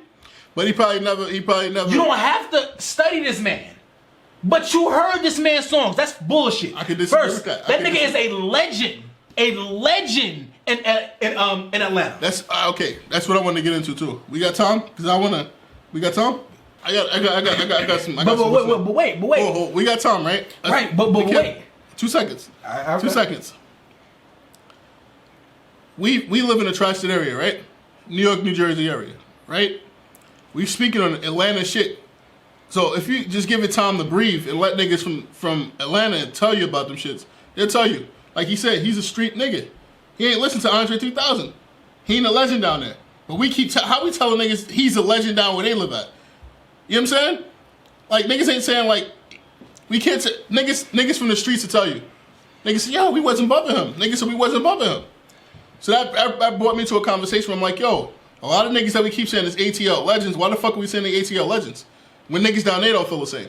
Like we thought about Jeezy. Like the whole world, like all the niggas I knew thought Jeezy was gonna beat this nigga. Jeezy in fact beat Gucci. He in fact beat Gucci. But Gucci got the whole streets. Gucci, he get more love in Atlanta than Jeezy do. I agree. But like I said, us fools up here was like, yo, nah, Jeezy going. You know what I'm saying? Jeezy that man down there. This and that, he reached further. Nah, niggas like, yo, no, we fuck with Gucci, nigga. We don't fuck with Jeezy down here. Niggas telling they don't fuck with Jeezy down there, bro. So it's like, we gotta stop telling niggas from different areas that these men are legend. He's good. He's a legend of hip hop. I don't know if he's a legend of Atlanta. You know what I'm saying? When niggas telling you, they pulled up 4 or 5 niggas. Niggas said they never listened to him before. Niggas said they never fucked with this music before. So this is and like even with T.I. T.I. might be a legend now, but niggas ain't fucking with T.I. like that. Right. You feel me? T.I. dirt on his name. But my thing is this, when I heard that, I'm cool with that. Like, you don't have to look up somebody as a legend. But my thing was when you deface his character, you feel me? And you stated, okay. I ain't see anything he was defaced. I didn't say anything demoralized, anything. Oh, Elton John kiss ass. He kiss ass. He kiss ass. That's hard. Yeah. That's you hard niggas, to say about nah. You niggas want somebody to kiss. Niggas want to be favorite. Niggas want to be looked up at. Niggas want to be looked up at so bad that when a nigga is above you or stat sheet is above yours, you want that person to still be like, come on, bro. Is stat sheet above Thugs? Who? Andre 3000? Yeah. He can get in rooms that Thug can never get into. He can get in rooms. Let's be honest. Because I mean, in order for Thug to be who he is, there had to be Andre 3000. I disagree. I'm gonna say that because let's be honest. Motherfuckers was not dressing the way Andre was. This nigga had a perm on luxuriously, a wig. Which nigga? Motherfucking fur pants, lime green, dresses and shit. There would be no Young Thug if it wasn't for niggas who came out and had that shit. Now, granted, I'm not saying this nigga came. Oh, he made it. I'm not saying he made it, but there's niggas. Prince did shit. Prince did wild shit like that before he did. But niggas are accepted because somebody did it before them. It's not true. Understand this? Why the fuck niggas emo rap is cool and rappers being like rockers now? Well, emo rap. Emo rap didn't come from Andre. No, I'm not saying Andre. I'm saying, how did this shit happen, right? How did niggas open the doors for rappers to do rock music and to do all this? Somebody had to do it first.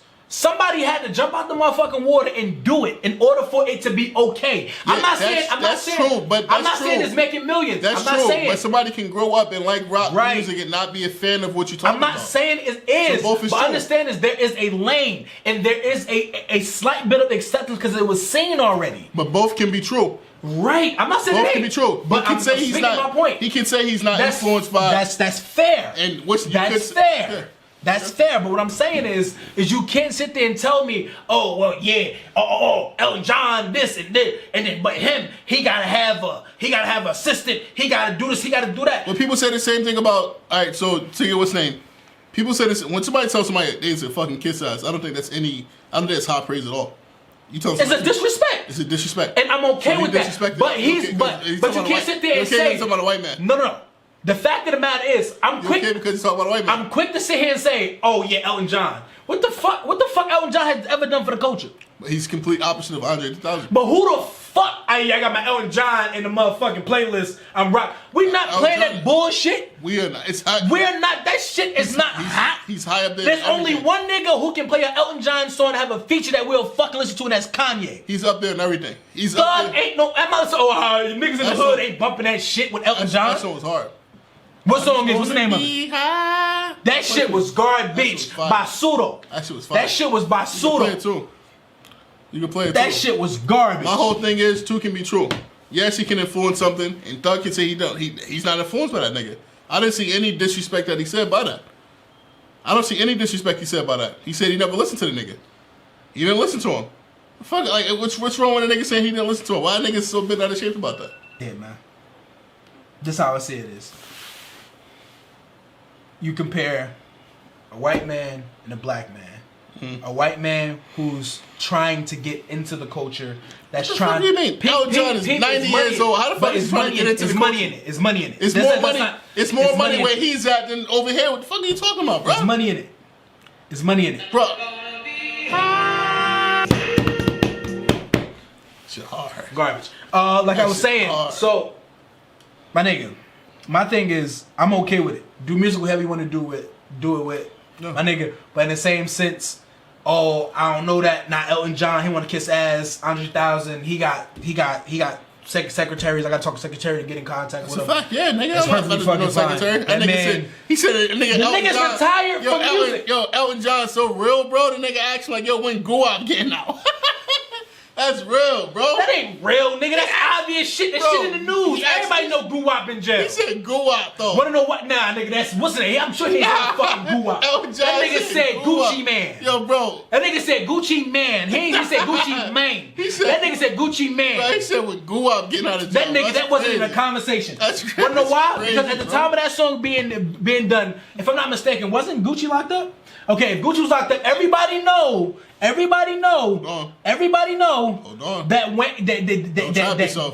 Thug. Wait, let's actually look at it. Let's look at it. That says nothing. Don't trap yourself. We already know that artists can record songs. Artists can record songs years ahead of time and release it whenever the fuck they want to release it. So let's not say that. King Von was still releasing shit from when he was locked up. He was locked up 3 years ago. You know what I'm saying? That cool, what is that crazy story and all that shit? He said he wrote through when he was locked up. That nigga had to have a buzz because he definitely ain't getting no Elton John a verse right now. So it was when he was hopping, right? So it was when Gucci was still locked up because apparently he asked him specifically when Gucci was getting out, right? Everybody know Guwap was locked up at that time. Nigga, I don't even pronounce it. Everybody know for a fact that bro, you know how underground Gucci is, let's be real. Stop. Gucci's fucking underground, bro. Gucci is mainstream, brother. Gucci's underground king. Gucci is mainstream, brother. Oh my God. He's underground king, but he's very much mainstream. He's not, bro. He's very much mainstream, bro. After Freaky Girl, Gucci albums are not selling 100. If I'm not mistaken, Gucci albums is not even probably selling over 50 a week. I'm okay with that, but in the same sense, what do you mean you okay with that? This is the industry. This is the industry. Meg Thee Stallion, mainstream. Meg Thee Stallion is over 100 the first week. You know what I'm saying? NBA Youngboy is kind of mainstream. When he sells, I wouldn't say he's mainstream, but when NBA Youngboy drops, he's doing 90 or better. You know what I'm saying? Solo projects, 90 or better. You feel me? Like Gucci's not mainstream. Gucci is underground, bro. You kidding me? So when did this come out? This came out 2018. I mean, it's I'm not saying it was created before. So what I'm saying is everybody know that Thug was the biggest fucking Gucci fan in the world. Why? Because he made multiple songs bigging this man up. He couldn't wait till he got out. You know he was signing Gucci, right? He was actually funneling money to him and everything while he was in jail. So this is something that was ongoing. I'm pretty sure if Elton John came to the motherfucking studio, he heard some songs with him mentioning Gucci or whatever the case may be. I'm okay with that. He asked in this specific nigga like Young Thug to get Elton John. Look, all I'm saying is niggas are quick to to talk down on a black man. He didn't talk down though. How the fuck did he talk down, bro? What are you talking about? Nah, I ain't gonna talk to him. And if I'm saying Raza kiss ass, but this nigga right here, you need a secretary to talk to him. It's not. If anything, it shows a status. But the same sense. You got uneducated people who's gonna look at that a little bit differently. No, it's not true. Yes, it's very true. Ass kisser. It's very true. Ass kisser is universal. Right, but then a snobby ass black man is another thing too. To put that stamp on a man too. He's difficult to work with. I wouldn't say he didn't. He's difficult to work with. He never alluded to that. He never alluded to that. He never alluded that Andre 3000 is difficult to work with. He said he's an Atlanta nigga like I am, where you got to go through 4 or 5 people to get to him. You know what I'm saying? He's never said he's hard to work with because he never worked with him before. Never even thought about working with him. You know what I'm saying? That's all I'm saying. If anybody rap you, Andre 3000 something. I ain't never paid attention to him. Never in my life. You crazy. You missing out. Right. You missing out. Y'all need to work together.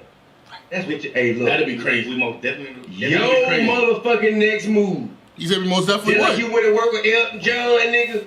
But Elton John. What's the name for like, Elton John? More like Elton John. The difference from Elton John and Andre is Elton John. Simplified. Elton John like to kiss ass. Andre like your ass hit. Elton John like, hey. That nigga said, I love you. hey, with your first song, I remember Gucci first song. When is who I'm getting out? Like he just more of like a fan type of nigga to the point where it's like I'm like nigga let's do music. He like nigga bet. And Andre more like yo this is the secretary like hey tell that nigga to throw up nigga. Tell nigga to throw it. I'm don't get on the fucking phone. Nigga. You know what he said? He told you stupid ass answer. You know what? See, that's what. It's more like that, nigga. We from Atlanta, nigga. That's where I come from. See, Guess what? This is our relationship. If I become, you have to do that. If I become, this is our ally. No. Yes, he is, bruh. Who? He's with us. 3,000. Hey, who ally? 3,000. That nigga said 3,000. Man, yes. That nigga said fuck him. Why you don't rap? He said yeah, fucking right. What do you mean? He said he's our ally. He said yeah, fucking right. Why you don't right. rap? What do you mean? You don't talk like him, dress like him. Go back. Fuck. Man, this is our yeah, fucking ally. right. No. Yes, he is, bruh. Who? He's with us. 3,000. He who ally? He's one of He who ally? us. Yeah, fuck. Man, yes, yeah, he is. Right. Exactly, come on, bro. So he's not an ally. Talk like him, dress like him, look like him. Hey man, that ain't for me. You ain't trying to portray none of that. But you're doing it. Man, she. Man, she. I ain't see nothing wrong. Niggas know Thug can't do no. I wouldn't say Thug can't do no wrong in my eyes, but I don't see nothing wrong. Thug put people on. I'm not saying he was. Thug put people on. Yo, Thug doing the same thing Gucci did. Thug I'm not put saying. People on. Thug said he never got a check for Gunning. Gunning's like one of the #1 artists right now. I'm cool with that. He's putting in work. You're not about to sit here and say. I'm not saying. If a man say he's not influenced by such and such. I'm not saying that. And that's false too. That's like to say. It's a nigga from. It's niggas from New York that you probably never even been influenced by. You know what I'm saying? That's not my issue. You was influenced by Jewels? That's not my issue. You was influenced by Jewels? Yes, 100%. Okay. Jewels, yes. That Dipset movement is different. Match Me? All them niggas, bro. French? They had everything. French? They had everything, bro. French? I didn't listen to French, but I know songs of French. Styles P? Oh, 100%. The whole locks. You can name any motherfucking New York artist I fucked with. Fuck out of this. I fucked with. I did. That doesn't mean that I'm sitting and I'm like. See, you're about to catch me in a lie right now. You about to catch me in a lie. You fuck with Nas or Jay? Which one you fuck with? I fuck with Jay more than Nas. You fuck. When did you start fucking with Nas? I fucked with Nas once I got older and I actually heard El So if a nigga tell you was influenced by Nas, what you saying? I can say that I was not If influenced. a nigga, okay, what are you talking? It's the same thing. Nigga, But I wouldn't. Nas a fucking legend, bro. But you see, talking about, man. But you're still fixated. But you're fixated on one point. You're fixated on one point. I'm not saying the fact that he's influenced. I can care less about him being influenced by him. My issue is the shit after the fact. It was oh nothing yeah, wrong he's then. what's oh no, he ain't an ally, he ain't nothing, he. Why ain't he? He was the first motherfucker to put race shit over his chest too. Far as rapper wise, Bro, but the nigga retired because of that. Nigga said he's an ally. How is he an ally to us? How is he not? What do you mean? I'm asking you, How is he not though? What did he do? What did he not do? What did he do for us? But what did he not do? What is he doing for us? What did he not do? What do you mean? What did he not? All right, so didn't he go on tour, right? And do a whole tour spill where he wore jumpers. I know what you're talking about. And every jump out political that statement mentioned on something, right? Yeah. So he did that before motherfuckers was even coming out and saying anything, right? Cool. That's an ally. Motherfuckers who ain't harming the culture, yeah, he may be over here with it, doing whatever he's doing, but he's an ally, meaning he's friendly. But you gotta that's friendly fire. If you shooting over that way, it's friendly fire. You gotta understand how these artists think about And it. I'm okay with that. I'm saying the influence part, whatever. Whoever influenced you, that's on you. But in the same sense, what I'm saying is all the extra shit. Oh, how is he ally? Fuck you. All that, like, that's unnecessary. Okay, great. You can feel how you want to feel towards it. That's fine. What I'm saying is you being a little extra with it. Because in the same sense, let somebody do that shit to him. Ah, fuck him. What did Wayne say? Why did Wayne and him beef? Because the nigga asked, and somebody asked Wayne, how about Young Thug? Nigga said, who? Yeah. I don't know who that is. You know the fuck Thug The is. nigga lost his mind. You know who Thug Wayne hate me. Nah, the nigga hate me. Nah, he don't know me. You know why that's cap though? Because Thug was fucking with Birdman at the time. I don't give a fuck. You know what I mean? Birdman been fucking niggas since day one. So you out here? You think this piece of ass gonna make Wayne jump in every form of fashion? This man said Birdman was fucking niggas since day one. That's bug. He been knocking shit off. Like, do you not? You think that piece of pussy, Thug, Mussy. that came in Mussy. a piece of Pussy. You think that piece of Mussy was gonna move Wayne one way or another? He seen that piece of Mussy and was like, oh, all right, cool. He fucking him. It's cool. Go You think he fucked Gilly? Huh? He fucked Gilly in his contract. You know what I'm saying? Look, man, I don't know the logistics of nothing, man. I'm just saying this shit was obvious what was going on. That shit was weird. I'm just saying, man. Yo, shouts out to Young Thug. Shouts out to Andre. Shouts out to T.I. Shout out to Wayne. You know what I'm saying? Shouts out to the whole Atlanta. You know what I'm saying? Shout out to Wayne. Fuck that nigga, man. We had some new music too, right? What's the name? Release some shit? Oh, my man. E. Let's released some shit, right? E released some shit. Let me hear some of that. Yes, shout out to E, man. My man EEEZY. He wanted us to call him up, but we ain't gonna have no clear audio, so I had to skip with that. Play me something, man. Get to that intro. That's what you fucking with the most? I'll be honest, What's man. up? I like this sometimes shit, man. What's the other shit? Sometimes I like that. Remember it. Remember it is my shit. Remember it. That's the shit. He need to do a song with that nigga Tip. What's that dude name? Pause. That's a wild pause. Yo, that's a wild pause. He need to do a song with that nigga Tip.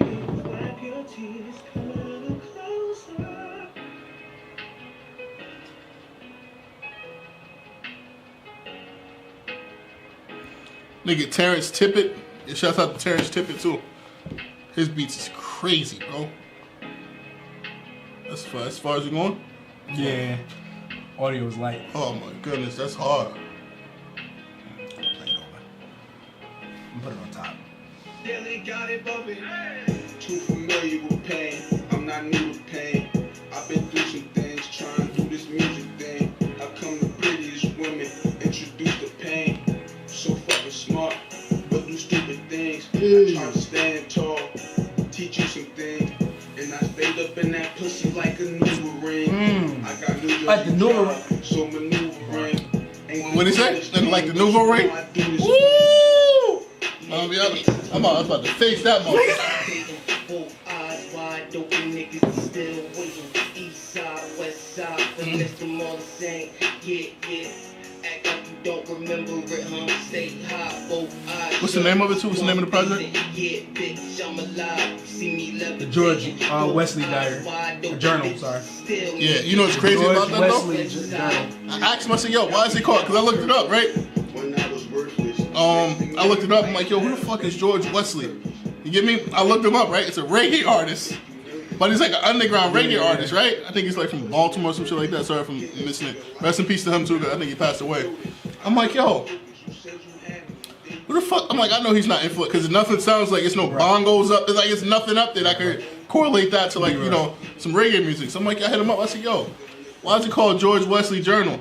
He said, yo, I said, you didn't mention it, nothing in the song. You get me? He said, yo, it's funny you asked that because I did that purposely. You know what I'm saying? He said, and it's up to you, we get him up here again, you know what I'm saying, to be able to speak on the album, but, he said he did that purposely, so that people can ask him that same exact question. He said, well, who the fuck is he? He said, well, George is one of his cousins that influenced him, and Wesley is one of his cousins that influenced him. I think one of them niggas' name was Diesel, like nickname was Diesel, that's where the Diesel gang come from and all that stuff like that, and he talked about him a lot in the album. I'm like, oh shit, that kind of makes sense. So he's like, it's a journal because it's like what they left behind. You know what I'm saying? What they left behind and put influence on him, he put it into the book, and it's like the journal, you know, dictating. That's dope. That's crazy. That was hard. That's dope, man. Man, Eli was put hard. fucking work, man. Shout the fuck out. Hard, bro. He always got a home here, G. That's a fact, bro. That's a fact. Fuck, we better get E back up here, man. That's a fact, See bro. what the fuck going on, my man That E, shit man. was hard, Shout out to bro. him, man. He was playing some other nigga name too. Definitely got a good motherfucking project, man. That's Definitely got a good That project. project was really good. It's on all DSPs right now. That's a fact. Title. For sure. That's for sure. Number For one, sure. yeah. Go stream that shit wherever I possibly could. That's a You fact. know what I'm saying? His name is EEZY. What is he? I know you got like It's EEEZY. You know what I'm saying? But he's up there. We're tagging whatever. We'll put his shit in the bio and stuff like that. But yeah, definitely go listen to him. He got a really good project, yo. That's For a sure. fact, man. Shout out to my nigga E, man. Yo, he's really huge supporter of the podcast. It's a fact. Not only that, you know what I mean. He definitely a friend. You know what I mean. It's not just no shit. For sure. All right. For sure. I was about to say. sure. Oh nah, no, fuck No, he ain't either. yeah. Nah, hell no. That's Shouts out, yo. That's a fact. What other nigga you got up there? Oh, I got a few people that I've been bubbling. Shouts out. Only moving love, never told the hammers. Kick them off the steps like I'm Coach Vanis. Woke up in the morning feeling blessed now. My brody chitty, you still kill them dressed down. But if I leave the gang, would they still love me? My East Wick nigga screaming, get it cutty. My East Wick nigga screaming, get it cutty. My East Wick nigga screaming, get it cutty. Pockets getting chunky, that's that Ruben study. I sipping green, never fuck with money. Nigga, we fuck with that black dirt, nigga. That's money right there. That's good. Ooh. Hit my roadie bleezy on the blast chat. Hold on, bro. Nah. That nigga made Mean. that nigga made me want to ask where that stimulus at. That's a fact. You know what I'm saying? God damn. Moruf. That's his name. Moruf. Yeah, shouts out to that nigga. That's a fact. He got some more. He got some real fire out here. Shouts out to that really, nigga Moruf. That's a fact. Or Mo, for sure. Mo. We'll call that nigga Mo. You feel me? That was what's A little bit more mellow vibe on it. You feel me? Got some mellow shit going on too. Shorty said it was the charmer. Said she on the period, so I drove to the pharmacy, bought her a pack of Elite. That's a stop that. That's a That's 2012 vibe. But that's like I'm talking about like good shit vibe. Like super good vibe. I mean, super good vibe. That's a hell of a fucking gentleman though. He said she told me she was on a period. I drove to CVS, got a Plan B pill, and got a Advil, and that's a fucking gentleman for it, bro. I'm gonna be honest, bro. You gotta get that nigga right. Son of fucking issue. Yo, usually issue. I ain't gonna lie though. Usually when chicks tell her, like, you know what I'm saying, like when chicks tell you they Oh, on you the ignore period, the shit out yo, that. nah, you get the door. That's a fact. You gotta You know go what I'm home, saying? sweetheart. You gotta go home. You know what I'm saying? Why you come over here? Why you contact me? That nigga said Son. you go to the store get the Advil. Son of issue. Son of issue. Shout out to him, man. Shout out to him, man. Like he really dope. You know what I mean? I've been bumping him for now like What's the name of that almost a song? year. That song was called Rest Well. Oof. You feel me? Like that's dude fire. Let that rock a little bit more. You feel me? I'll probably Tell me something I do. You used to mess with that lame. His name was Abdul. Know a nigga bad to the bone. I talking fly. Pause that right quick. Tagging along. Every nigga I know named Abdul is a shooter. That's a fact. So they can shoot or fight. He can bang out for sure. I don't know no lame nigga named Abdul. I'm gonna be honest with you. Go ahead. I know a nigga named Ab. Like that nigga was into everything. That's what I'm saying. Nigga had little dreads for the last 8 years. She just never grow. In a predicament, wonder what my pops do. You probably say, son, listen to your mother, stop addressing all your haters. Appreciate your lovers. Life is like a movie, can you add a little butter on that popcorn? They said I've been bugging out since my pop's gone. I agree. Oh yeah, for sure. Sun fire. She give you And like fuck that with. D-Lot soul vibe. I'm about to say that it gives you a whole vibe. You feel me? Fuck. I feel like I like music that gives you a vibe and it kind of puts you in a time and space and it puts you in the headspace. Really good music, really vibe out music, like real light candles, chill, and still get barred the fuck up at the same time. Like that's how I get from them. You feel me? You lighting candles for your homies? Like when That's they a come fact. over? That's a fact. That's a fact. You got to. I don't know niggas. If you ain't lighting candles for your homies, you ain't shit. I respect that. Don't come over my crib. I'm not coming to your crib if you ain't lighting candles, my nigga. That's a fact. It's mandatory. At this point, it's mandatory. It's mandatory. Yeah, if you don't got some wine, you ain't got candles lit, my nigga. We got it's a vibe, bro. Yeah, mental space and mental, having a mental fortitude. Great mental health is, Mental health is everything. Yeah. This is why we have so much pain and hurt. I think only thing we kind of pass down from generation to generation is pain. So I feel like now we got to start to come on, I'm about to get my bag, man. I'm not about to get in my bag. Damn, This dirt got me a little bit though. I'm slurring my words and shit. So I think we got to start getting back and really taking care of our mental health, man. Meditate, you feel me? Sit down, like really calm your thoughts, man. That's good music to sit back and relax to. Drive through the car Benz, you feel me? Got the bug-eyed buggy, you feel me? What if they ain't got that? Man. You ain't got that, whatever you driving in. Whether it's a coupe, whether it's a deuce and 4 quarters, What if I'm on a deuce and a bus? quarter, What if I'm on a you on bus? a bus, that's fine too. Uber. We take that, that's fine, it's perfect. That's where you sit back and enjoy it, then you can take a nap on it. I can fall asleep to that music, What if anything. I'm in the lemon? Oh, that's fine. That's fine, you're gonna be bugged out. Turn that thing up, you ain't gonna hit nothing. That's fine. Turn that shit up. You feel me? Shout out to my man, yo. Good fucking music, good vibe You music. from Jersey good too? shit. That's a fact. Nope. I don't know if he's from North though. I don't know if it's specifically from North. That's he said East Wick. I don't know if that's like New Brunswick. I think I think it's down that way. I don't know if he's from that way, but I know for a fact that he's definitely a Jersey. He's definitely from Jersey. I know he bang out New York too, but like good vibes, my nigga. Like I say, I'm crazy on vibes. If you got a vibe to your music and that shit is genuine, and I hear it through all his projects, like that shit is genuine. I fucks with it. Something definitely on my radar. So if it on your radar, you ain't shit. That's a fact. I'm just saying. So what is that? Moruf or Muff? I think his name is spelled M-O. Sorry if we butchering your name, bro. We're not trying to be funny or no shit like that. That's a fact. Big fans. Fans of his name is M-O-R-U-F. You can go research him for yourself on Instagram or YouTube. And the other person we played was EEEZY. Super homie. EEEZY. That's a fact. That's a fact. Check Super both of them projects, yeah. out. Two dope ass. They both got projects out. I know Mo just kind of dropped, I think around 2018 or some shit like that. That's the last project that's up there. But it's dope. Go stream that shit too. You know what I mean? Go stream all their music. You know what I mean? Super supportive of both artists. Hopefully you probably can get definitely get E on here soon and maybe, you know what I mean, collaborate and get Mo up here one day. Exactly, yeah. Definitely make that happen. Who else released music? Nobody. I know Meg released. All I know like for a fact, we waiting for like, this wow. fucking Red to drop, but we'll Whole lot see of how red. that- Yo, Playboy Cardi, bro. That whole lot of, we definitely need a whole lot of red. Cardi, nigga, he been active. So I don't know what happened. I don't know if Iggy did something to my man or whatever the case may be. I don't know what happened, but he's been super active on social media. Nigga haven't posted since 2005 on social media. You know what I'm saying? But he's been like super active on all socials though. I don't know what's nigga up with that. Nigga been on Clubhouse. Nigga been on Instagram, Twitter. You know what I'm saying? His posts be weird as hell. Nigga said he wanna fuck. That nigga said I'm ready to fuck. I'm like, yo, I don't know what the hell mean, nigga. That nigga better call sex, man. I mean, that nigga better call sex, cause Yo. he with that shit. he said I'm Birdman. He said I'm ready to fuck. So I guess he thought like he ready to. I don't know what the fuck this nigga be. His lingo is just crazy. I don't know what the fuck you talking And about. you know, fuck the lining off little Playboy. That's why Nick got out of there. My man Jordan Carter, man, come on, bro. I don't know, You man. need that, bro. Once it drop, I think it'd be good. I heard the but yeah. snippets though. Oof. And yeah, Long Time Part 2. That shit is wild. After saying, Let's see. after saying that, that's Let's crazy, see. right? Let's see what happens. That's a pause. That's a pause. That's a pause for sure. Yeah, let me Cause pause. that nigga videos be pause moments That's it. too. A long time after saying, yeah. That nigga. But he got a song called that he premiered called Long Time Part 2. That shit is hard. Paul. Damn, this whole segment is like a pause. Yeah, everything that's about to be said, you just pause. He got everything. He got some shit with Kanye. Fire, super fire.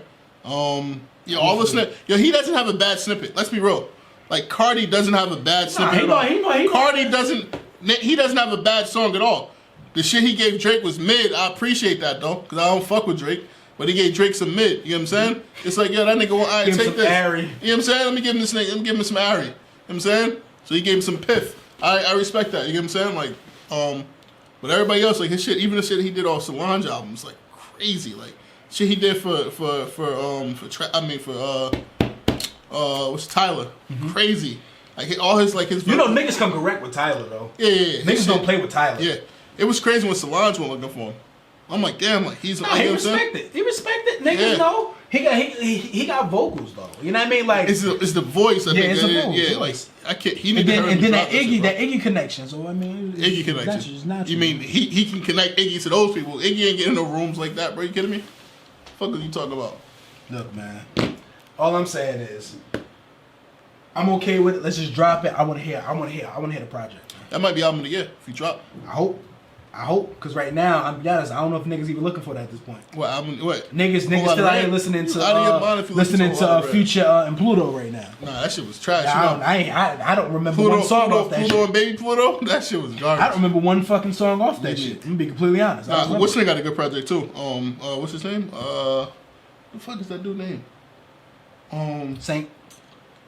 John got a good project. Yeah, I listened to St. John. I liked his last album better than this one, but this one's still cool. It was like a bunch of shit that he flipped and, maybe he sped the song up like that Future shit. I like all this shit though, and I'm happy he getting his just due. But we was talking about this nigga way before. It's crazy how like now, nigga wrote Brown Skin Girl, bro. Beyonce. Brown Skin Girl.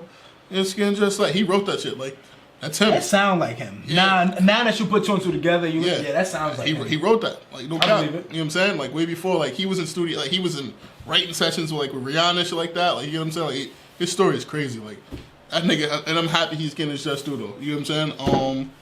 Who else?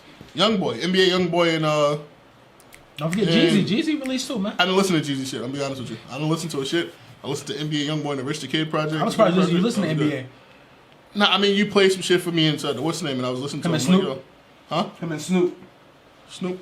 Yeah, him and Snoop. That was the NBA Youngboy clip shit I kept playing. Oh, yeah. That was hard. I listened to that, so I mean, I was like, let me get into, like, sometimes the shit might not be just for me, but you never know what you're missing. And I think that was, like, one of the things with Vaughn, too. I'm like, yo, I ain't want to hear no fucking drill music no more. I'm drilled out, But then I heard him, like, all right, cool, this shit is hard, after he passed away. But nah, it's good, though. But you want to get you heard that Dave Chapelle shit, like? Of course, I think that's like appropriate to get into that. I think it's something that we've been talking about for a minute. Contract shit. Yeah. I want to say wow, but I think at this point we kind of expect this from Dave. Dave Chapelle is a great, so we're gonna give him his flowers. That's a fact. Like Dave Chapelle is like a fucking like, he's a genius. He a god. He's a genius, bro. I feel like this now what he's doing is putting him above people. But I know people saying like it's not even really like, it's not even comedy. Like I don't even know what the fuck to categorize. Nah, it's not. And I heard other people talking about it too. Like they don't know what to categorize this as. But whatever this shit that he's doing, like this is a new area for something. Right. It's what I mean. But honestly, like this storytelling is so fucking vivid. It sits you in a room. Like I feel like when you talk about his grandfather, I feel like I was picking cotton with his grandfather. You get what I'm saying? Like it's so vivid, bro. Like I really feel like I was on the side of him picking cotton with him. You get me? Like he has this way of taking you down, like walking you to school. Yeah. It's like he walk you there, and when you get there, he tells you what's there. He tell you how the kids are gonna act and everything, and it's like I said, this has become the new norm for him. You know what I mean? Where it's like he's not. Is he doing comedy? Yes, it is. But in the same sense, he's educating you. It's like going to that class that you fucking love. Because sometimes like comedy is like you talk. He's just like it's like storytelling, but I'm not. I don't know if he's. Some of it has like a real like it's like a dark sense of humor underneath it. You know what I'm saying? Like when it, like you. I don't even think it's underneath. I think it's over now. It's over. It's not over because it's not intended for you to laugh at it. You know what I'm saying? So it's like it's an undertone of like it's an undertone of like you know it's a joke underneath it. Like when he talked about his contract and he was like you know, it's his grandfather would say like he's been sold more times than I did. Like it's like some dark shit. You get me? Whereas like on the other that'll lighten the mood, but in the same sense, this shit is dark. The whole fucking it's like, thing yo, is telling this you shit is like real shit. And then you heard the other one that he did on Instagram. I forgot what it's called. So that one was something. Yeah, I think it's I don't want to say unapologetic, but it's like that's some listening Kevin Hart shit. Because Kevin Hart was like still and we're going to get into that too. Like the difference. And I guess we can get back into that Andre 3000 conversation in Unforgiven. Yeah, Unforgiven. Yeah, like that. Like even that. Like when he said he talked about his contract and shit like that. And he was like, I'm gonna just take it. And then like he looked down, then like the crowd laughed and he laughed too. Like but the shit wasn't meant to be funny. It's not funny. It's not. But I think what gave people that, I think it's because it's Dave. I feel like everything that Dave does, it just makes you like. But I think some people wasn't catching on when he said that his shit. I don't know if it was you or somebody that was like, "Yo, Dave Chapelle show is not on Netflix anymore." I don't know if it was you or it was in Paris. Who the fuck was it? Was up there recently. It was somebody. Yeah, it was up there recently. So, and I know it was up there. Excuse me. And I told somebody way before I even knew what happened. I said, "Yo, so they probably took it down." You know what I'm saying? He probably took it down. I actually watched it. So before I seen this, so was you then? I seen this. Before, so was you then? So before this, probably. That's what I'm saying. So before I seen this, it came up. Now me in my childhood, and you know my brother. Of course, we grew up together. Mm-hmm. Like my brother is a fucking jokester, and it's like he can take a fucking joke and amplify this shit, and it's like the funniest thing ever. So of course through the house he would mention all these little jokes. So it was like so nostalgic for me to even see that shit up there. Like us always talk about the racial draft. That comes from Dave Chapelle. You know what I mean? Us we gonna trade such and such for such and such. That comes from Dave Chapelle. Dave Chapelle created that platform. Yeah, but when they make that snippet. Okay, but when they mentioned that his shit was playing, he said that it was playing on HBO Max, right, and Netflix. Right. They laughed and they clapped like it was an accomplishment. Yeah, because they didn't see. But I took it. Wait, that's why I never watched this shit on Netflix at all. That's what I'm saying. But I think it was this when they heard that they didn't realize the contractual issues, right? Because when it's been on display for the past it has. Fucking how many years? But the thing was public news or public information that was put out there from them, because mind you, he didn't speak on this shit until he came back. You gotta stop, bro. You gotta stop. This nigga was on Oprah. He was on a late night fucking show with Jimmy Fallon. Like, but Pete, I get you. I'm not covering this shit was broad news. I'm telling you, he was one of the biggest. He was one of the biggest comedians that you can't name a comedian. You can't name a comedian that was bigger than him at that time doing sketches. But what I'm telling you, so when he left away from $50 million, that was a huge thing. Right. So when you say, I don't think, so when you get into the news, I already know where you're going to go with the news thing. You know what I'm saying? No, Okay. What I'm saying is, me, as a regular consumer, right? I was what year was that? I'm not too sure. It was early 2000s, right? Late 90s, early 2000s. No, it wasn't late 90s. It was early. It was like early 2000s, roughly like 2008, some shit like that. Whatever the year was. We can get back to that. As a regular consumer, growing up, I didn't have fucking cable. So I barely even watched the Dave Chapelle show. So when I was able to see it, I seen it on DVDs. 2003. 2003, okay, early 2000s. So when I did see it, I seen it on DVDs. 2003 up until 2006. So when I did see it, I seen it on DVDs or tape because somebody taped it and gave it to us, right? So when I watched it, still, and let's see, now Pete, keep stealing from this thing. That's ridiculous. So Pete. So you look at it from that standpoint, right? So I'm a regular consumer, right? I don't watch the news that much, right? So when it did happen that Dave Chapelle took a step back, it was because the season ended and it was like, wait, what the fuck happened? Those were more seasons? So as a regular consumer, and it's not somebody who's looking and who don't have the computer sitting next to you, internet wasn't the biggest fucking thing in 2003. You know what I mean? No one was looking for Dave Chappelle's show. You know what I mean? Back then, we was looking for motherfucking Snake. We was playing those games. It's not true. That's for the regular consumer. As a kid. I'm sorry. These kids are more advanced. MySpace was popping at the time. Right, but motherfuckers wasn't out here like, yeah, I'm on Dave Chappelle page. Motherfucker, I was trying to make my page sexy. I was trying to make the motherfucking pages rain my name and shit. Like, I wasn't worried about that. So I said that to say that as regular consumers, when it happened, all we heard is what was on the news. We didn't hear, I didn't watch fucking Oprah. I didn't watch Oprah. What the fuck I was watching Oprah for? This shit was all the bitch doing was giving out cars. I didn't want to watch that shit. I didn't know who the fuck Jimmy Fallon. I didn't know what a late night show was. So all I heard was Dave Chappelle ran away from a $50 million contract. That's it. I never dived more into it. I never said, okay. My idea was he got paid for that. He got paid for this up until here. So what I thought was he went to redo a contract, and guess what? We'll give you this for the next season. Didn't know the nigga wasn't paid for none of this shit, really. I didn't know that. I didn't know that until now when he come out and he says. When you hear a man ran away from a $50 million contract, what do you think? But you don't think too much in it as young. I'm young. I'm fucking 7, 8 years old. You was not 7, 8 I'm just saying.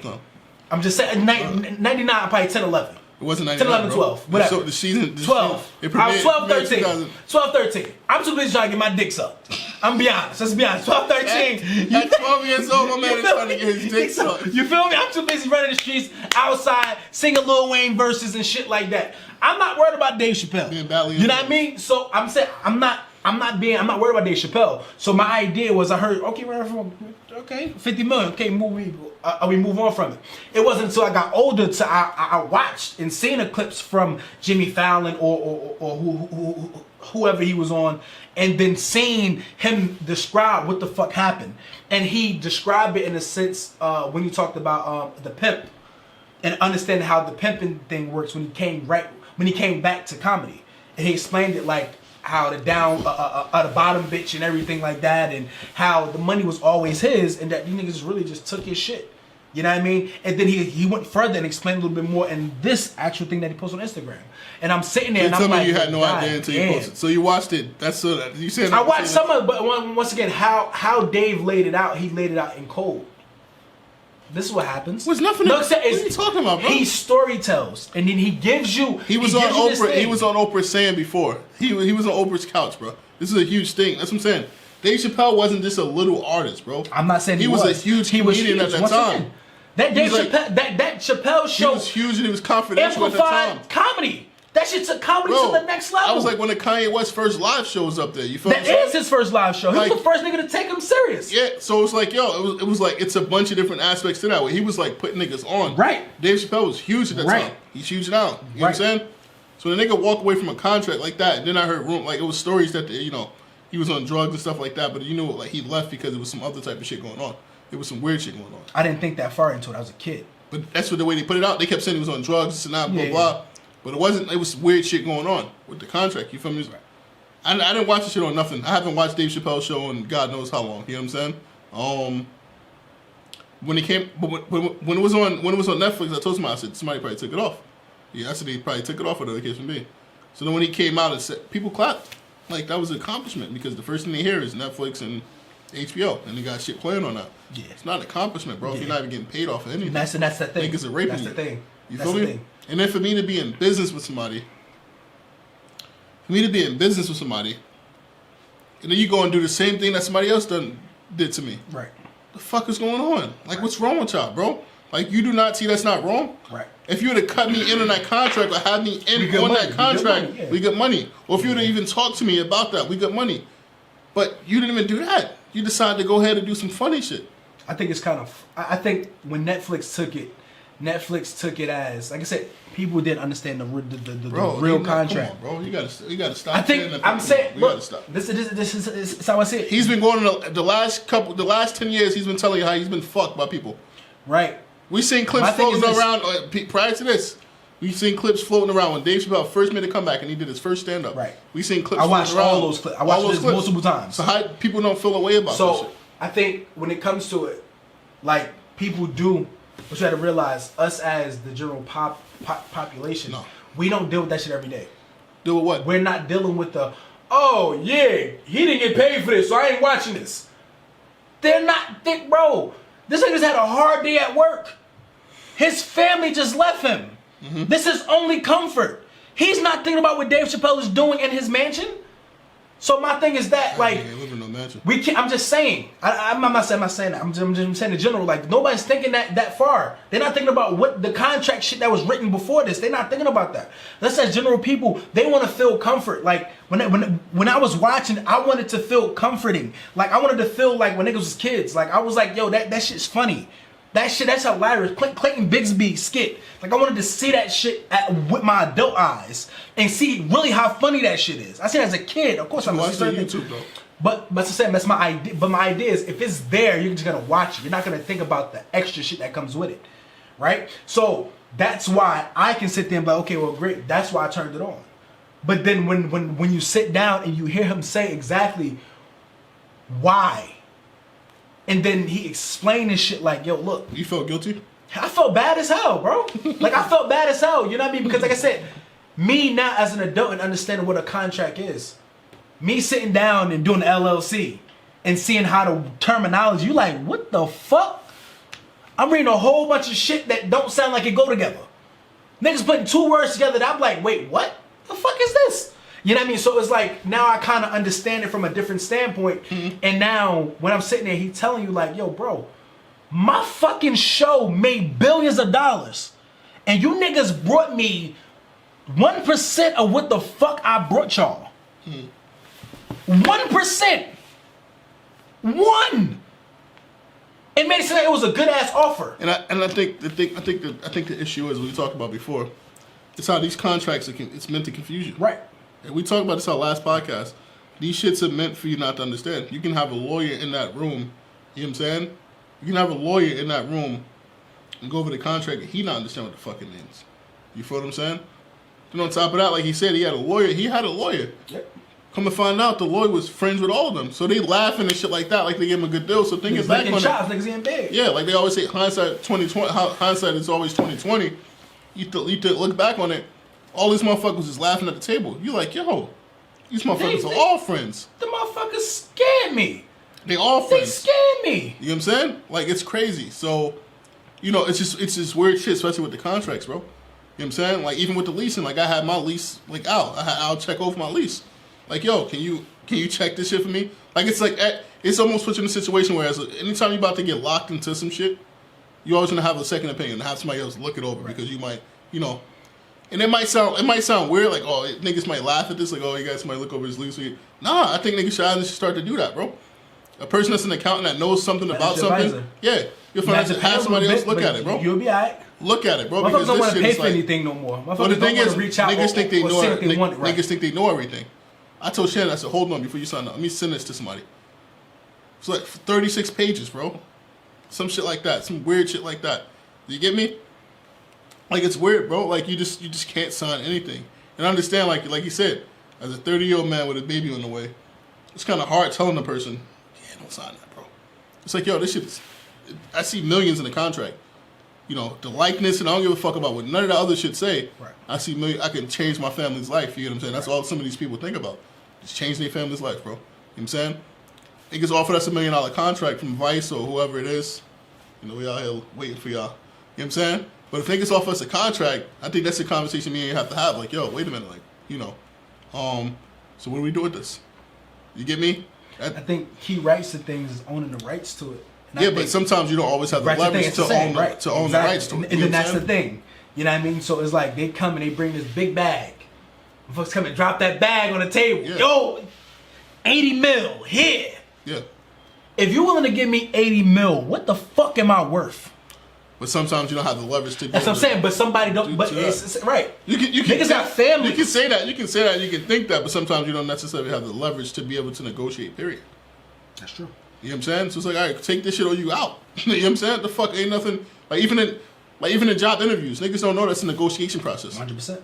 People just take shit because they have the fear of losing everything that they just, you know what I'm saying, work for, whatever the case may be, or that situation that you work for. Like always hear Nipsey say, you know, opportunity meets preparation. Right. So you prepared so hard when the opportunity finally meets itself that people always talk about good luck and shit like that. Nah, it's like preparation meets opportunity. So you prepare for some shit, then the opportunity comes around, you're gonna excel in that shit. Right. Period. But sometimes you only get that one opportunity. That's true. And people feel like they're never gonna get that chance again. So what happened? People do just, you know what I'm saying? Sign it and just deal with it. Just deal with it, bro. Like and Nipsey said all the time, what's the name? They offered him. Yeah, so like when I listened back to Nipsey and he was like, yo, they offered me advance. I told him no, just promote and distribute my music. You know what I'm saying? Fuck yeah, I don't want your advance, my nigga. Just promote and distribute my music. That's it. You know what I'm saying? So when you hear about shit like that and, you know, him saying, he always say a word, I don't know if people caught, but people should look it up. He always mentioned integrated vertically. That's like a strategic plan in business. Like, people should really look that shit up. Like, he always talk about that. Like, always talk about that. I'm integrated vertically. You know, blah, blah, blah, this and that. Like, people should really go and look at that, bro. Like, his business plans and strategic, the stuff that he was trying to go after, bro, is insane. You know what I'm saying? But people don't always have the leverage to do that.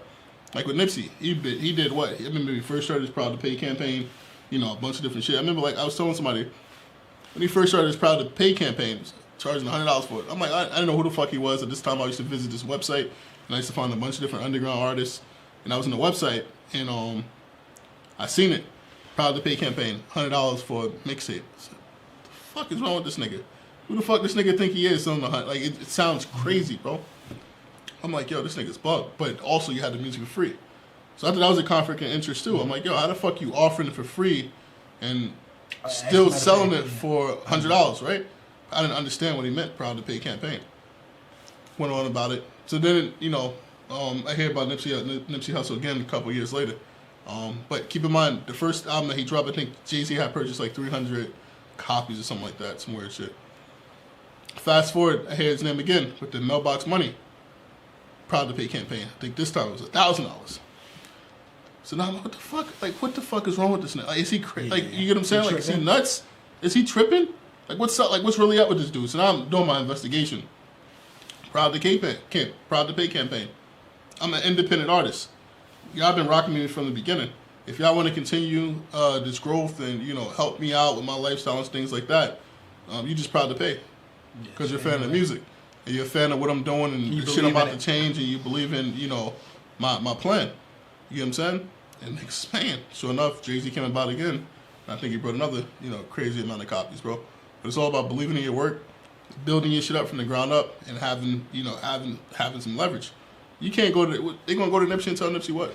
You can't tell him shit. You couldn't tell him shit because he's like, yo, listen, bro, I was selling mixtapes $1,000, bro. What are you gonna tell me?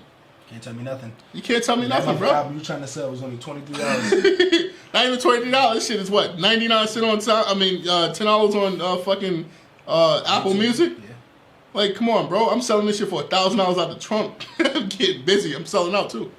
You get me? Like, what can you tell this man, bro? You get me? So it's almost shit like that, where sometimes people don't have the leverage to do it.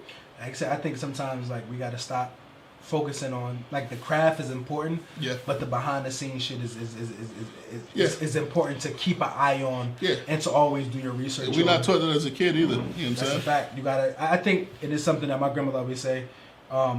It's something that we always heard. You know, anytime you want to hide something from a man, especially a black man, you put it into a book. Mm-hmm. You know, I think it's time for us to stop making excuses for ourselves and put our best foot forward and put our head into books, man. Things like, you know, high rise, low down, you know what I mean? The purpose of your life, and I think that's crucial with everything. If you don't have a sense of purpose of what you're doing, then why are you doing it? Mm-hmm. You know, if you don't have a sense or you have an idea of ownership, then why are you doing it? You know, we all have to have a purpose in life, mm-hmm, and whatever your purpose is, you have to just find it and just really strive for it and bust your ass for it. Mm-hmm. This shit is what we do, like, you know what I mean? Although we sit here, we laugh, we joke, like, this shit is serious to us. You know, we really enjoy sitting here laughing and joking, but, you know, we push ourselves, push each other each and every day to get better. You know, like, every day. And to understand shit a lot more than just the clear face or the front of the cover. Yeah, you'll just do a podcast, but you understand the behind the scenes shit, you know, the contracts, the arguments, you know, the fights, you know, the losing people, you know what I'm saying? Because people don't understand the vision. You know what I mean? And it's hard. It's hard because we all got our own personal things going on. Yeah, and that's another thing too, like people don't talk, like you gotta understand the vision. You know what I'm saying? And that's like number one, like if you're working on something that's with anything, you know, any business that you start, any marriage or like even basketball, like any type of sports, that you got to have a clear understanding. You know what I'm saying? I don't think nobody in the Lakers going into the season thought, you know, all right. Oh, my fault. That's it. Nah, you good. Oh, I'm like, oh, wait a minute. I don't think anybody on the Lakers went into the season thinking like, oh shit, we not gonna, you know, like the playoffs is not. This championship is not the goal. The goal is always championship is the goal, always. But you got to realize this term is it's turmoil in between it. I don't know how the fuck we gonna get there. Yeah, but I know we're gonna end right here. Yeah. You know what I'm saying? We're gonna end right here. We're gonna try to work things out, whatever the case may be, but we're gonna end right here. We're gonna fight, we're gonna squad, we're gonna do whatever, pick up who we need to pick up, drop who we need to drop in order to get to this goal. If niggas not fucking with it. And that's it. You know what I'm saying? And I think, like I said, it goes back to what you want and what you believe, and it starts with you. So I think that's crucial. You always got to believe in you first, and then it eventually will, convert into the universe, and it goes and it does what it's supposed to. The craziest thing when you speak of universe, I always think about. There's two things. Quick. Remember Joe Budden, right? When he was on Everyday Struggle. Right. He whatever the fuck he was asking for. Niggas say he was asking for a lot, whatever the case may be. If a man started the show, I can't believe he's asking for a lot. You actually started this shit. So whatever he was asking for, he didn't get, right? You know what I'm saying? They didn't want to pay him for it. He left, did his own podcast, and then months later, they're talking about Joe Budden on the very show that he created after he left. That's the universe. Crazy. It's weird, right? It works. So then he went to go do a deal, right? He went to go do a deal for I think Spotify. Guess what happened? It was inside the same place where he actually left his old job at, right? Universe. Last thing, Dave Chapelle. He said he pitched that job to HBO first. Universe. You know what I'm saying? He pitched the job to HBO first. Instead of them niggas saying that they don't want him or whatever the case may be, the niggas went out of their way to say, why do we need you? You know what I'm saying? Fast forward now, they streaming the Chapelle show. You know what I'm saying? So he asked them, why the fuck do you need me? I'm asking you, why do you need me? You get me? So the universe always come in. So you just got to put good energy out there, bro. We say that to say, yo, thank you all you guys for like staying tuned, staying on top of it. You know what I mean? We had 100 the first 3 days. Yeah, first three. We need 100. We need 100 the first hour. That's a fact. You know what I'm saying? Yo, shout out to y'all. Thank y'all for always tuning in and always pushing us to be better. Every day, every episode, we're super thankful. Like I said, we're gonna continue to try to get better, try to do better, and try to push things differently and just really be creative. We don't introduce ourselves either. That's a fact. That's crazy, right? But it's all good though, man. Once again, welcome to the Hustle Cool Podcast. It's your boy Rob. It's your boy Beanie Steven. You feel me? And of course, we're at Hustle Cool Podcast. Thank y'all for tuning in. Hey D, can I get a thank you? Thank you. Yes,